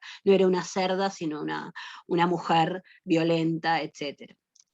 Entonces, o sea, ¿en qué aspectos vamos a ver que Plutarco hace estas divisiones? Bueno, el tributo de los jóvenes, el destino de los jóvenes, qué pasa con Androgeo, qué pasa con el laberinto, cómo es el enfrentamiento puntual, el mito de Ariadna y, bueno, cómo se resuelve. Entonces, esto es un esquema, porque bueno, espero que o lo hayan leído o lo leyeron, así que, o lo vayan a leer, digo, entonces es solamente un esquema, ¿no? Reponiendo lo que hace Plutarco.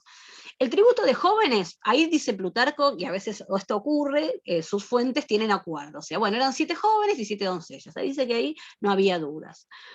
Respecto del destino de los jóvenes, hay dos versiones. Hay una que dice que son asesinados, está de nuevo la idea de que o se pierden en en el laberinto, son asesinados efectivamente, se pierden y se mueren, porque no llegan al final, o son asesinados por el Minotauro, pero también está esta versión de que no serían entonces llevados y asesinados por ningún monstruo, sino que, dice Aristóteles, simplemente llegaban allí y eran esclavizados, o sea, no, racionalizando el mito, no había ningún Minotauro ni nada que se le parezca.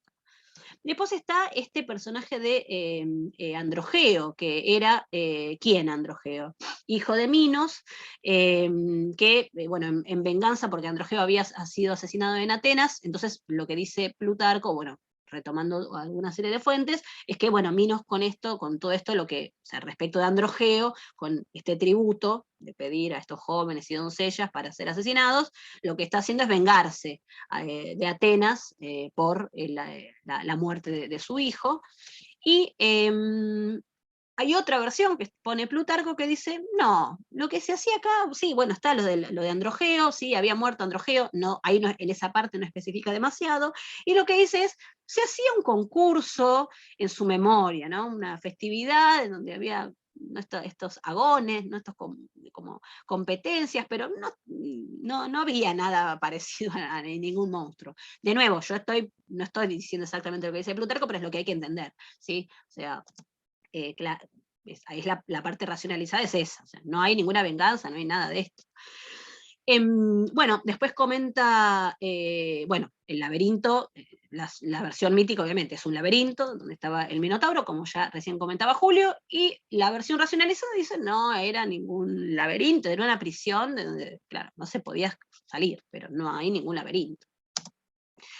Bueno, y después respecto del enfrentamiento, es la versión clásica, es la de que es este monstruo híbrido, el Minotauro, y la versión racionalizada es la que nos dice que en realidad lo que sucedía era que había un general llamado Tauro, que era muy cruel, y que ahí fíjense después si lo leen, como Tauro está peor descrito, era malo, muy malo y todo eso, está peor descrito que el Minotauro. El Minotauro no se dice nada más que, bueno, era esto, un híbrido, como a partir de la referencia trágica. Pero de Tauro se dicen un montón de cosas, o sea, como que al ser un hombre, bueno, se dice todo esto era fiero, y de hecho lo que se decía también era que tenía relaciones con Pasífae, y entonces por eso Minos no lo quería mucho, y que, bueno, de hecho, cuando Teseo se tuvo que enfrentar con él, o sea, de hecho, en una competencia, hasta cierto punto estaba contento de que ganara Teseo Minos, porque, bueno, sabía del adulterio de su mujer, o sospechaba.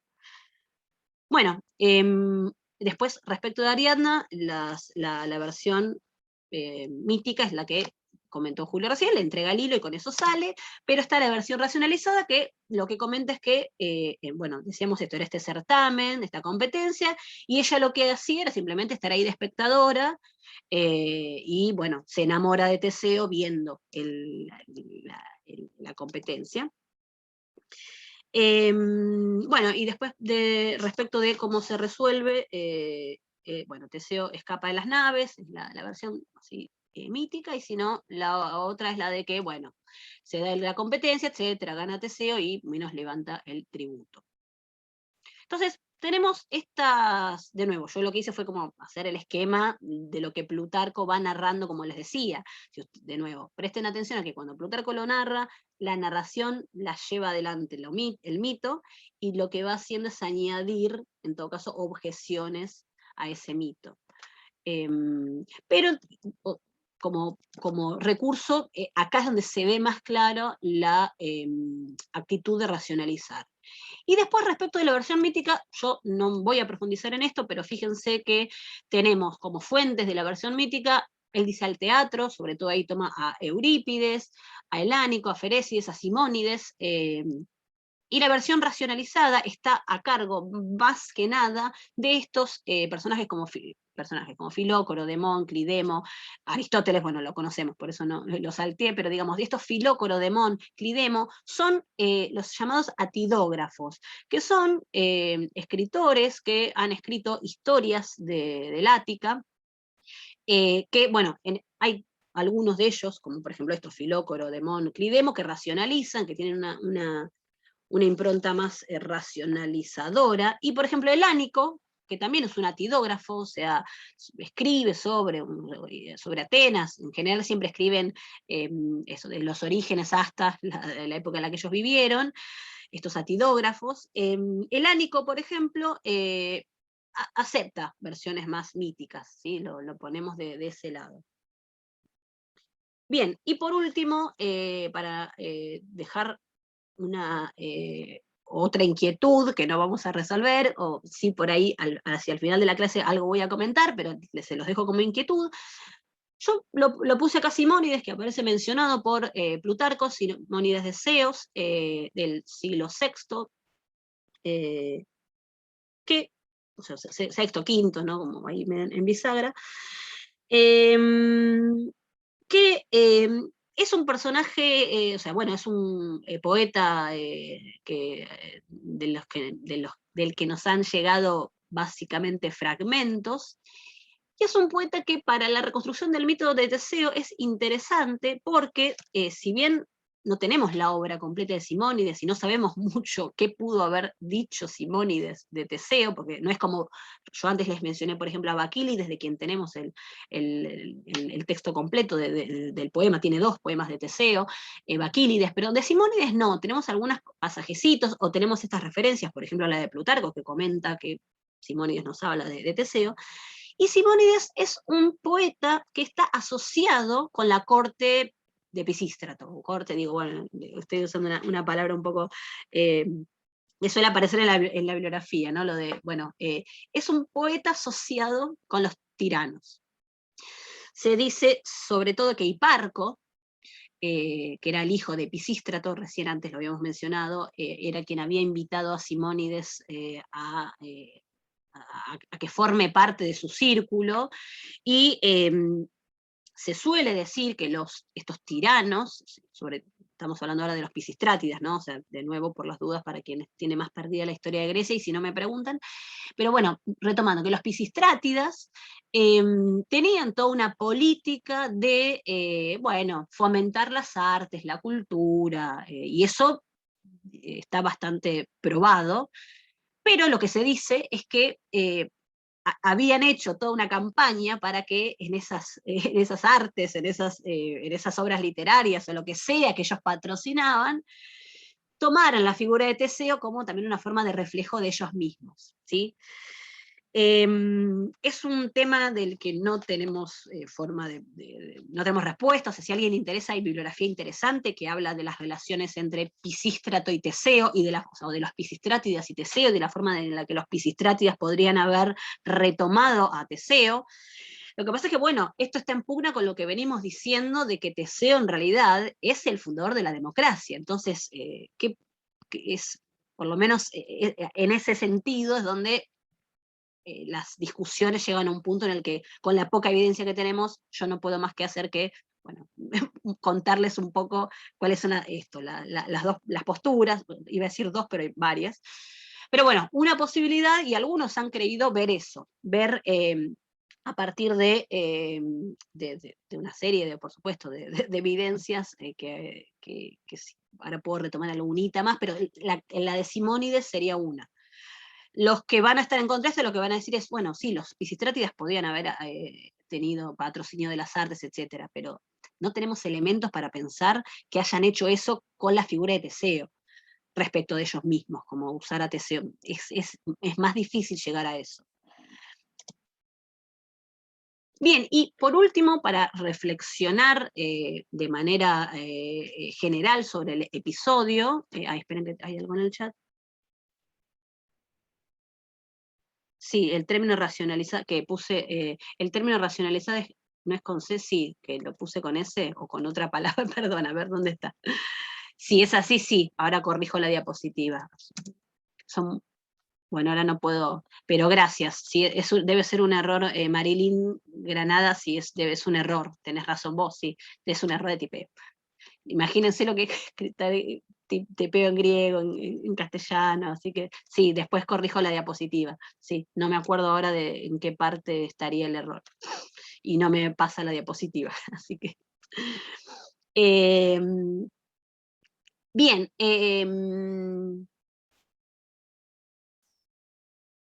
esperen un segundo porque no me pasa la diapositiva y no... Sí, racionalizada con Z puse, ahí está. No, claro, es un error de tipeo, gracias. Con ese no lo voy a poner, lo veo con Z, ahí está, gracias, sí, perdón. Después lo corrijo cuando les pase la diapositiva.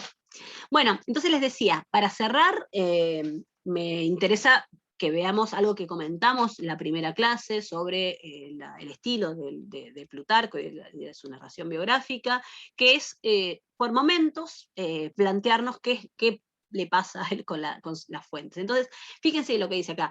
Parece verdaderamente duro ser odiado por una ciudad que tiene voz y arte, pues incluso Minos siempre era continuamente criticado y denostado en los teatros áticos, y ni Hesíodo lo ayudó al llamarlo el más regio, ni Homero al dirigirse a él como el más amigo de Zeus, sino que los trágicos, al prevalecer, diseminaron su muy mala reputación desde el escenario y desde el teatro, como si hubiera sido duro y violento.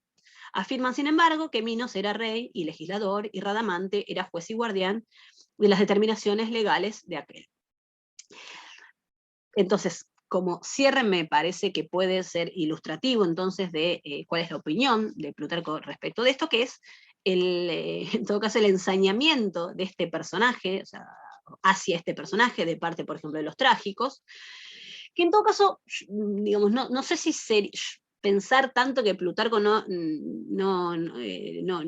confía en todo lo que puedan llegar a decir los trágicos o los poetas. Esto lo hablábamos la semana pasada, o lo sugerí la semana pasada. Plutarco no tiene la actitud de Platón de, bueno, saquemos a los poetas, pero en todo caso, este tipo de intervenciones lo que nos permiten es, tengamos cuidado, o sea, cuando nosotros accedemos a estas historias a través de poemas o de tragedias, estar atentos a las mentiras, a las exageraciones que puedan contener, que no es ni más ni menos que lo que él hizo. Recién yo comentaba precisamente que él parte del mito y lo cuestiona. Bueno, esta otra versión, esta otra versión. Entonces, esa es la actitud. De hecho, hay uno de los textos en Moralia, que es sobre cómo los jóvenes tienen que escuchar poesía, que puede aplicarse no solamente a los jóvenes, y cómo escuchar poesía. Para Plutarco es, primero, la poesía tiene muchas mentiras, desde el punto de vista moral y desde el punto de vista de estas exageraciones ficcionales, bien platónico, pero después lo que va a decir Plutarco es que con una recta guía y con una actitud que, salvando las distancias, voy a usar este término, crítica, con una actitud crítica, es posible usar bien, entre comillas, a la poesía. Eso requiere, bueno, lean el texto de Moralia, pero es interesante porque comenta una serie de operaciones de comparación, de indagación de términos, etcétera, que son como muy pensados para esto que les digo, para, bueno, no descartar a la poesía. Tiene valor la poesía, pero hay que saber leerla, o sea, para los fines que uno no le interese. Bueno, respecto entonces, llegamos al final del mito. Estaba, por lo menos de la parte cretense, o sea, después, bueno, una vez que se van de Creta, Ariadna, efectivamente, como recién mencionaba Julio, Teseo la abandona, ¿no? Plutarco tiene acá una actitud que es también muy típica de sus biografías, que es una actitud de defensa del héroe. Entonces, él dice, sucesos que no gozan de consenso, y después mitos más favorables. En todo caso, puede hacer que haya algunas versiones que sean un poquitito más crudas respecto de Teseo, y otras que lo salvan un poco más, pero son todas malas respecto de él. Plutarco mitiga bastante la crítica al personaje de Teseo. Entonces, ¿cuáles son estos sucesos? O sea, por un lado dice, bueno, que se ahorca Ariadna tras ser abandonada por Teseo.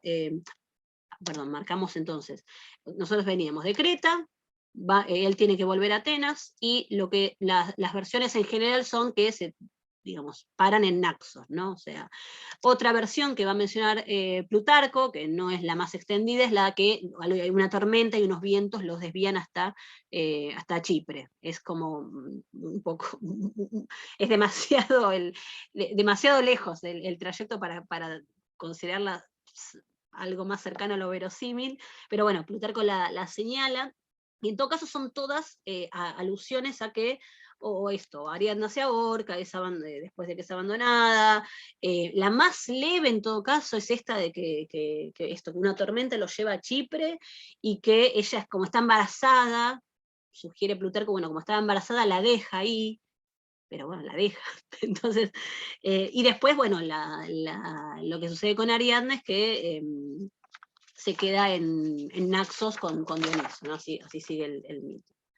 Acá les pongo algunas imágenes de estos abandonos, que siempre hay como, hay un Hermes, en algunos casos aparece Hermes, Ariadna en general está dormida y se va, ahora está Ariadna con Dioniso, ven fíjense, estas figuras negras,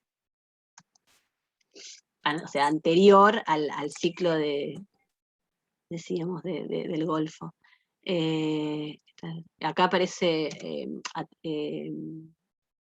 Atenea, llevándoselo a Teseo. Bueno, y después el famoso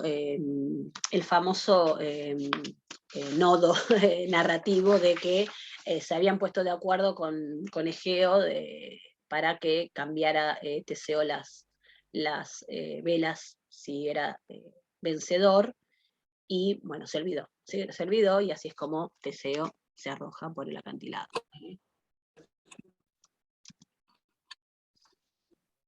Bien, ¿alguna duda, pregunta de esta parte?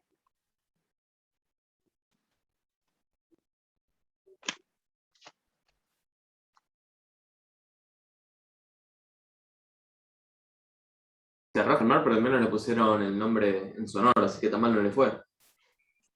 Tal cual, tal cual. Los nombres los inmortalizan, sí, sí. Pero bueno, está esta cosa que Teseo igual se olvida. Eso también es algo que hay una tensión ahí en estos errores de Teseo, ¿no? Porque se olvida, o sea, muere el padre por causa de él, o sea, se olvida. Como, hay algunas, de nuevo, hay versiones para mitigar esto, entonces, estaba tan contento, o estaba triste porque Ariadna, se olvida. Intervención muy de dato, pero yo me acuerdo de cuando era chica. ¿A quién está hablando? Perdón, no te veo. Acá, Malena. Malena, Perdón, hola. No, perdón, yo es que algunos ya los puedo reconocer, otros no. Sí, Malena, te escucho. No, que me acuerdo que había una película, yo había hecho un taller una vez en el Rojas sobre mitos, y nos habían pasado una película en donde la justificación de no poner las banderas negras, blancas, era justamente porque las había usado para proteger la cabeza del Minotauro, y dejó las banderas negras. Obviamente sigue justificando el error, pero me parece que en algún mito, o en alguna de las versiones del mito estaba eso también contemplado. Sí. Puede ser. Plutarco justo eso no menciona, de hecho el pasaje es bien, bien breve, acá lo dice por la alegría, ¿no? A él y al comandante, a todos se les olvidó, o sea, algo es raro, pero sí, es verdad que hay, por eso digo, si bien es justo eso que vos decís, no, Plutarco no lo retoma, pero sí hay otras versiones, porque lo que se intenta siempre es salvar a la figura en un punto. Y para el caso de Plutarco, yo les dije que no lo quise hacer al principio de la clase pasada, no lo quise hacer para no ir tanto a la teoría, pero en el caso de Plutarco, como estamos en biografía además, cuando uno elige hacer una biografía, tienes ese impulso primero es porque hay algo de admiración o ¿no? De ver a esa figura de la que uno va a hacer la biografía como de manera positiva. Por lo menos en la antigüedad hay algo de eso. Entonces hay una tensión entre lo que es un género en la antigüedad, que es el encomio, y la biografía, porque la biografía piensa en eso, o sea, que no es un género constituido en la antigüedad, ¿no? Plutarco, de hecho, es una de las primeras representaciones manifestaciones, digo, de biografía como obra completa, separada, aislada, o sea, no una biografía aislada, ¿sí? Entonces digo, orgánica, ¿no? Como para pensarlo eso también. Entonces esa tensión entre cuando yo escribo biografía, ¿qué estoy haciendo? Y el elogio está ahí, está siempre, o sea, no es que se la pasa elogiando a los personajes, pero hay cierta afinidad con ese personaje que genera que a veces, bueno, se traten de meter esas interpretaciones para salvarlo. Con Pericles pasa también mucho. Bueno, les decía, yo quería hacer el corte porque justo ahora vamos a pasar a la parte más política, si se quiere, que son los capítulos 24 y 25, con este Teseo rey, que yo a propósito pongo esta denominación de rey, porque, a ver, capítulos 24 y 25, la clave para entenderlos es que a partir digamos, de estas imágenes, lo que vamos a ver son, o en estos capítulos vamos a ver, la instauración, la creación del cinecismo y la organización democrática. El cinecismo, básicamente, es la reunión de pueblos diseminados por ahí en una sola ciudad que es Atenas. Es la creación de Atenas, nada más y nada menos, que es un proceso que desde el punto de vista histórico, no sé, acá en el curso había varios historiadores o estudiantes de historia que si quieren aportar algo respecto a eso, pero es un proceso que desde el punto de vista histórico genera muchas dudas. Tenemos, yo me voy a basar ahora en esta versión, o sea, ¿qué es lo que nos dice Plutarco de este cinecismo? ¿Y qué nos dice el mito de Teseo respecto a este cinecismo? El mito dice eso, que fue Teseo el que lo que hizo fue juntar a la gente en una ciudad que se llama Atenas. ¿Sí? Syn oikismos, es en griego, syn con oikismos, bueno, ahí oikos tenemos la raíz, o sea, la habitación conjunta, ¿no? En una sola, reunida en una sola ciudad. Y lo que sí, entonces, quiero como ir contándoles es, a ver, que esta imagen de Teseo asociada al cinecismo y a la organización democrática es un invento, básicamente, del siglo V. ¿Sí? Ahora vamos a ver de qué manera, y después va a estar afianzada en el siglo IV con las lecturas del siglo IV. A ver, acá hay una cosa que ya es interesante de pensar, que es, Teseo es rey, porque de nuevo el mito nos dice que Egeo era rey, Teseo es rey. ¿Cómo compatibilizamos que Teseo sea rey con que instaura una democracia?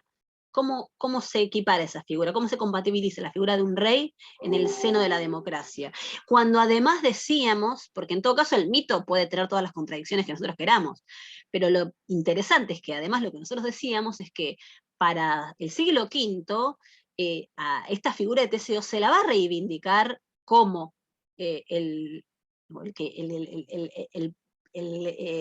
símbolo de la democracia ateniense. Entonces, ¿cómo sucede esto? Bueno, yo, de nuevo, o sea, el tema es interesante, hay algunos otros que lo que plantean es que no es una contradicción en sí, en tanto que la sociedad ateniense tiene una historia ligada a esta edad heroica, o sea, historia, digo, y de construcción social, cultural, ¿no? O sea, tienen héroes, ¿no? Los héroes homéricos, por ejemplo, que son reyes que gobiernan, ¿sí? Entonces, no es en la mente de un ateniense del siglo V, no es raro, no es incompatible pensar en un rey, aunque estemos hablando de democracia, ¿sí? Porque es como si tuvieran esas imágenes de la edad heroica tan metidas en el imaginario, que bueno, no es tan ilógico pensar en un rey democrático. Pero bueno, el estatus monárquico de Teseo es complicado igual.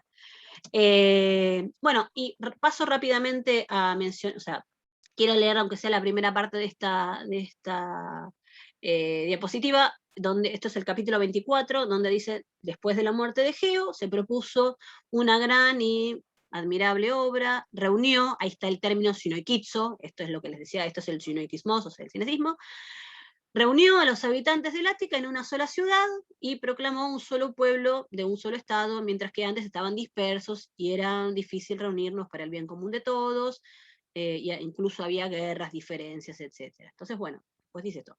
Yendo, por tanto, en su búsqueda, trataba de persuadirlos por pueblos y familias, y los particulares y pobres acogieron al punto su llamamiento, mientras que los poderosos, con su propuesta de un Estado sin rey, y una democracia que dispondría de él solamente como caudillo en la guerra y guardián de las leyes, y en tanto los demás competencias proporcionaría a todos una participación igualitaria, y a unos estas razones los convencieron, y a otros, temerosos de su poder, que ya era grande, y de su decisión, les parecía preferible aceptarlas por la persuasión mejor que por la fuerza.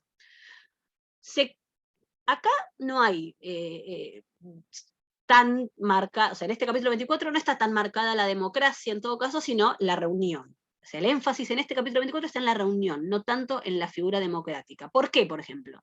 Porque está esta mención, o sea, varias cosas, pero hay una alusión clara a el poder de la fuerza que tiene Teseo, por ejemplo. Entonces, le temen todavía, y eso en principio no es muy democrático, ¿no? Bueno, y después, entonces añado entonces acá cuáles son las imágenes, o sea, para resumir, que observamos acá. Cinecismo, entonces, la reunión de Atenas, en contra de la estasis, es decir, la estasis es como la discordia, en otros contextos lo podemos traducir como guerra civil, pero en principio entonces Teseo viene como a romper esas luchas, esas diferencias que había entre unos y otros, porque los va a englobar en una sola ciudad. Bueno, aparece la propuesta democrática, pero está todavía esta idea, o sea, es dudosa porque está esta idea de que hay algunos que dudan de qué es esto de un Estado sin rey, cómo funciona esto. O sea, aparece la democracia, pero no es el énfasis de este capítulo en principio. Sí aparece, bueno, la menciona que él va a garantizar, bueno, el cumplimiento de las leyes, la igualdad aparece ahí, el término en griego aparece es isomoría, y por último, bueno, esto de que, añado este último pasaje de acá 24, de que le dio el nombre de Atenas e instituyó las Panateneas como fiesta común. Esto es importante también como unidad, o sea, la creación de festividades para dar cohesión a ese cuerpo cívico. Y después en el capítulo 25, a ver, no lo puse entero, pero a ver, puse algunas frasecitas como para resumir. Con la pretensión de engrandecer todavía más la ciudad, invitaba a todo el mundo a la igualdad. Bueno, ahí sigue, el tois isois, ¿no? Epitois isois.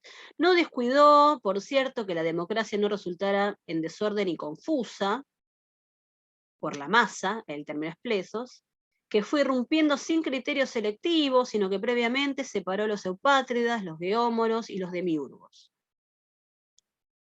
Que fue el primero en inclinarse hacia la multitud, y ahí el término es ojlos, como dice Aristóteles, y en renunciar a la monarquía, parece testimoniarlo también Homero, bla, bla, bla.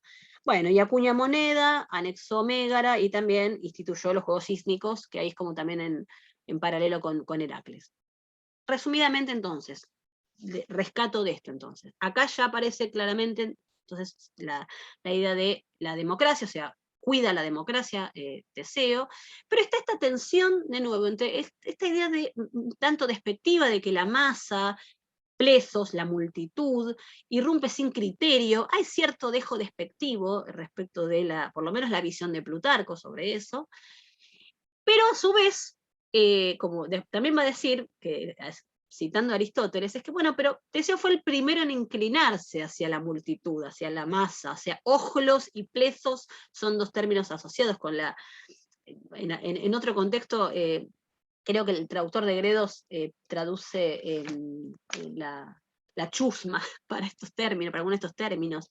Entonces hay ahí como una tensión entre, bueno, dejar de tener esta figura de rey implica, por un lado, bueno, haberse acercado hacia el pueblo, ¿no? Porque el rey implica cierta distancia, pero a su vez tiene que controlarlos, en esta idea de que desorden, confuso, o sea, siempre la multitud genera eso, ese desorden, esa confusión.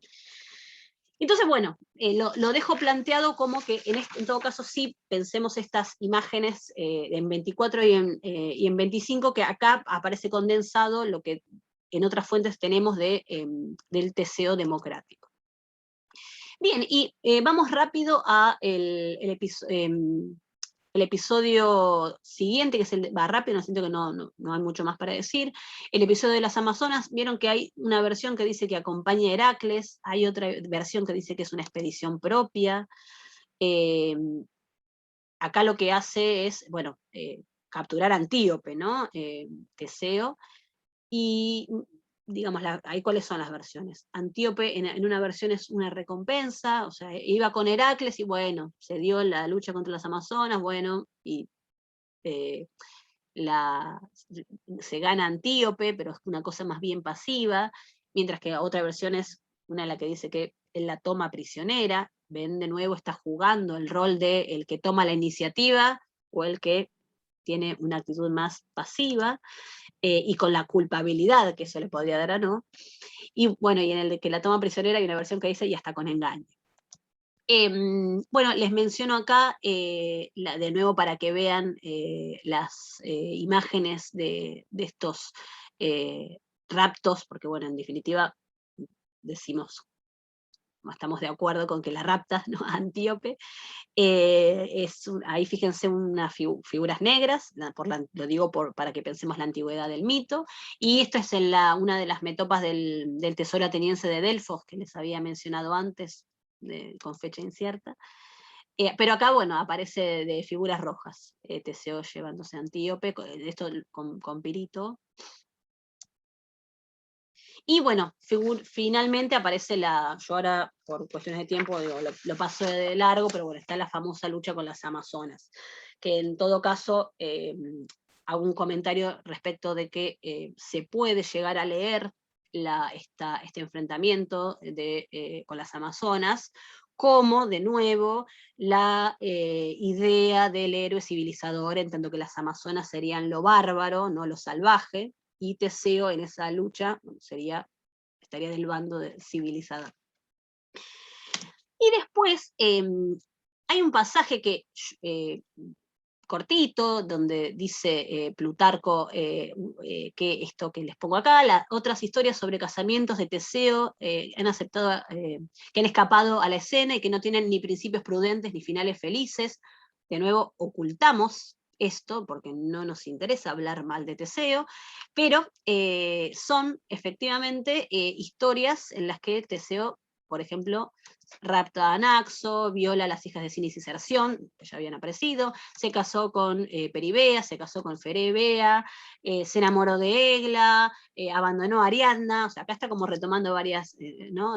Raptó a Helena, y respecto de hecho del rapto de Helena, lo que dice Plutarco, después lo vamos a ver bien, pero bueno, esto es causa de guerra para Atenas, porque acuérdense que después de que rapta a Helena, vienen los hermanos de Helena a, bueno, como vengarse de esa situación.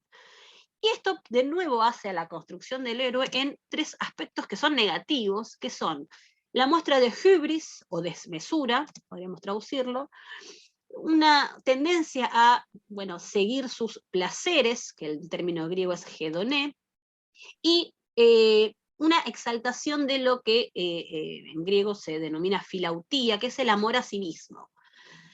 Entonces hay una interpretación que se puede hacer sobre estos raptos de mujeres y del hecho de que se casa con una, con otra, la abandona una, está con una, con otra, etc. Entonces es que Teseo no puede dominar sus impulsos, o sea, esta desmesura que comentaba, ¿no? hacia el placer, y parece actuar siempre pensando en él mismo, ¿no? Ese es el término filautía, y es una crítica que se le puede hacer, y también para pensar en el carácter heterogéneo de estas construcciones de líderes, que el creador de la democracia, que de nuevo pensemos en la democracia con la institucionalidad que ella requiere, no puede contenerse y no puede llevar a cabo de manera correcta y estable un lazo de matrimonio, que es la base en un punto de la organización social, ¿sí? Entonces, eso es algo que se le suele achacar o se le suele mostrar como característica, atributo negativo a Teseo, ¿sí? El rapto de Helena, además, Helena era una niña cuando él la rapta, ¿no? O sea, son episodios bastante negativos hacia su figura, y que Plutarco lo solapa, lo deja lo más chiquitito posible. Bien, yo por una cuestión horaria voy a dejar de, dejo de compartir y dejo acá, cerramos la próxima, prometo, con Teseo, y hacemos Solón y, vamos a hacer Solón y Licurgo, pero ya les digo, o sea, me parecía que Teseo encierra una serie de elementos muy, muy ricos, tanto para la construcción del mito como para lo que podamos después ver de Plutarco. Les prometo, la próxima voy a hacer la reconstrucción cronológica del mito para ordenar esto, y vamos a llegar también a la época de Adriano, como lo retoma Adriano. Pero bueno, voy a tratar de dedicarle lo menos posible, pero me parecía importante, les decía, la figura de Teseo. ¿Alguna duda, pregunta, comentario?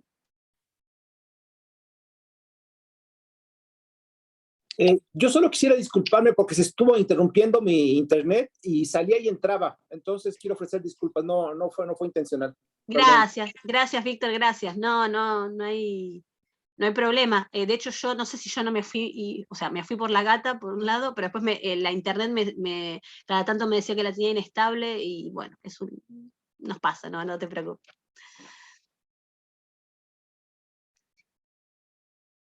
Bueno, ahí veo en el chat agradecimientos, gracias a ustedes. Se me pasaron muy rápido las 2 horas. Ay, gracias, Selva. Sí, igual, bueno, ya les digo, no terminamos con Teseo. Yo les prometo que la próxima les hago va a cerrar todo esto que abrí, va a cerrar en una cronología y ver a quién le atribuimos las apropiaciones de Teseo posteriores, con todos los problemas que eso tiene también, ¿no? Pero va a cerrar todo lo de las vasijas, todo lo voy a cerrar en un cuadrito que hubiera querido llegar hoy, pero bueno, nada, me autoimpuso un cronograma que después digo, ¿por qué seguir tan estricto un cronograma si, qué sé yo, vamos a llegar bien igual. A ver todo, no se preocupen. Bueno, por eso, o sea, yo, de nuevo, si no hay preguntas, de nuevo, los avasallé con, con datos, pero los invito a preguntar. Acuérdense que también está el foro de intercambio, si alguno, yo ahí leo que alguno se quedó con alguna inquietud, hay la bibliografía. Yo después voy a subir algo más de bibliografía a cada clase, voy a poner específicamente la de Teseo, la de Solón, etc. Pero si alguno tiene alguna inquietud, yo dejé varias cosas. ¿Se acuerdan que la otra vez dije, como es un curso de extensiones, también, bueno, heterogéneo el grupo, y algunos por ahí saben un montón de cuestiones de historia o de literatura o de otras cosas que por ahí ven estos temas y desde un modo, y por ahí les interesa justo algo que dije, y yo algunas cosas las dejé como picando. Si a alguno le interesa, me puede consultar por bibliografía, que no los quiero aburrir por ahí con tanto nombre. Bueno, me callo, ¿no? Si nadie tiene más para decir, nos despedimos. Sí. ¿Alguien está hablando? Sí. Germán. Diciendo que hay una que me llama la atención, que no sé si es exactamente una duda, pero sí, eso, que me llama la atención, del hecho de esta admiración que tiene Teseo por Heracles, ¿no? Por lo menos lo que veníamos diciendo, y del hecho de que después Heracles lo termina rescatando a Teseo del inframundo, cuando queda atrapado por el Pirito. Sí. O sea, me llama la atención, no sé si habrá alguna especie de relación ahí, o alguna cosa que se diga al respecto, no sé. Bueno, no, gracias, no llegamos a verlo hoy, pero vamos a verlo la semana que viene, porque está narrado por Plutarco el episodio en el que Heracles rescata a Teseo, pero Plutarco no lo cuenta como lo cuenta el mito, de nuevo, tradicional, lo cambia, y ahí a mí me parece que hay algo para ver, pero Germán, te invito a que te conectes el sábado que viene y lo charlamos ahí. Yo para capturar público, lo charlamos ahí porque ahí va a aparecer eso, y que se puede leer de eso, pero Plutarco justamente hace una cosa rara ahí con la narración.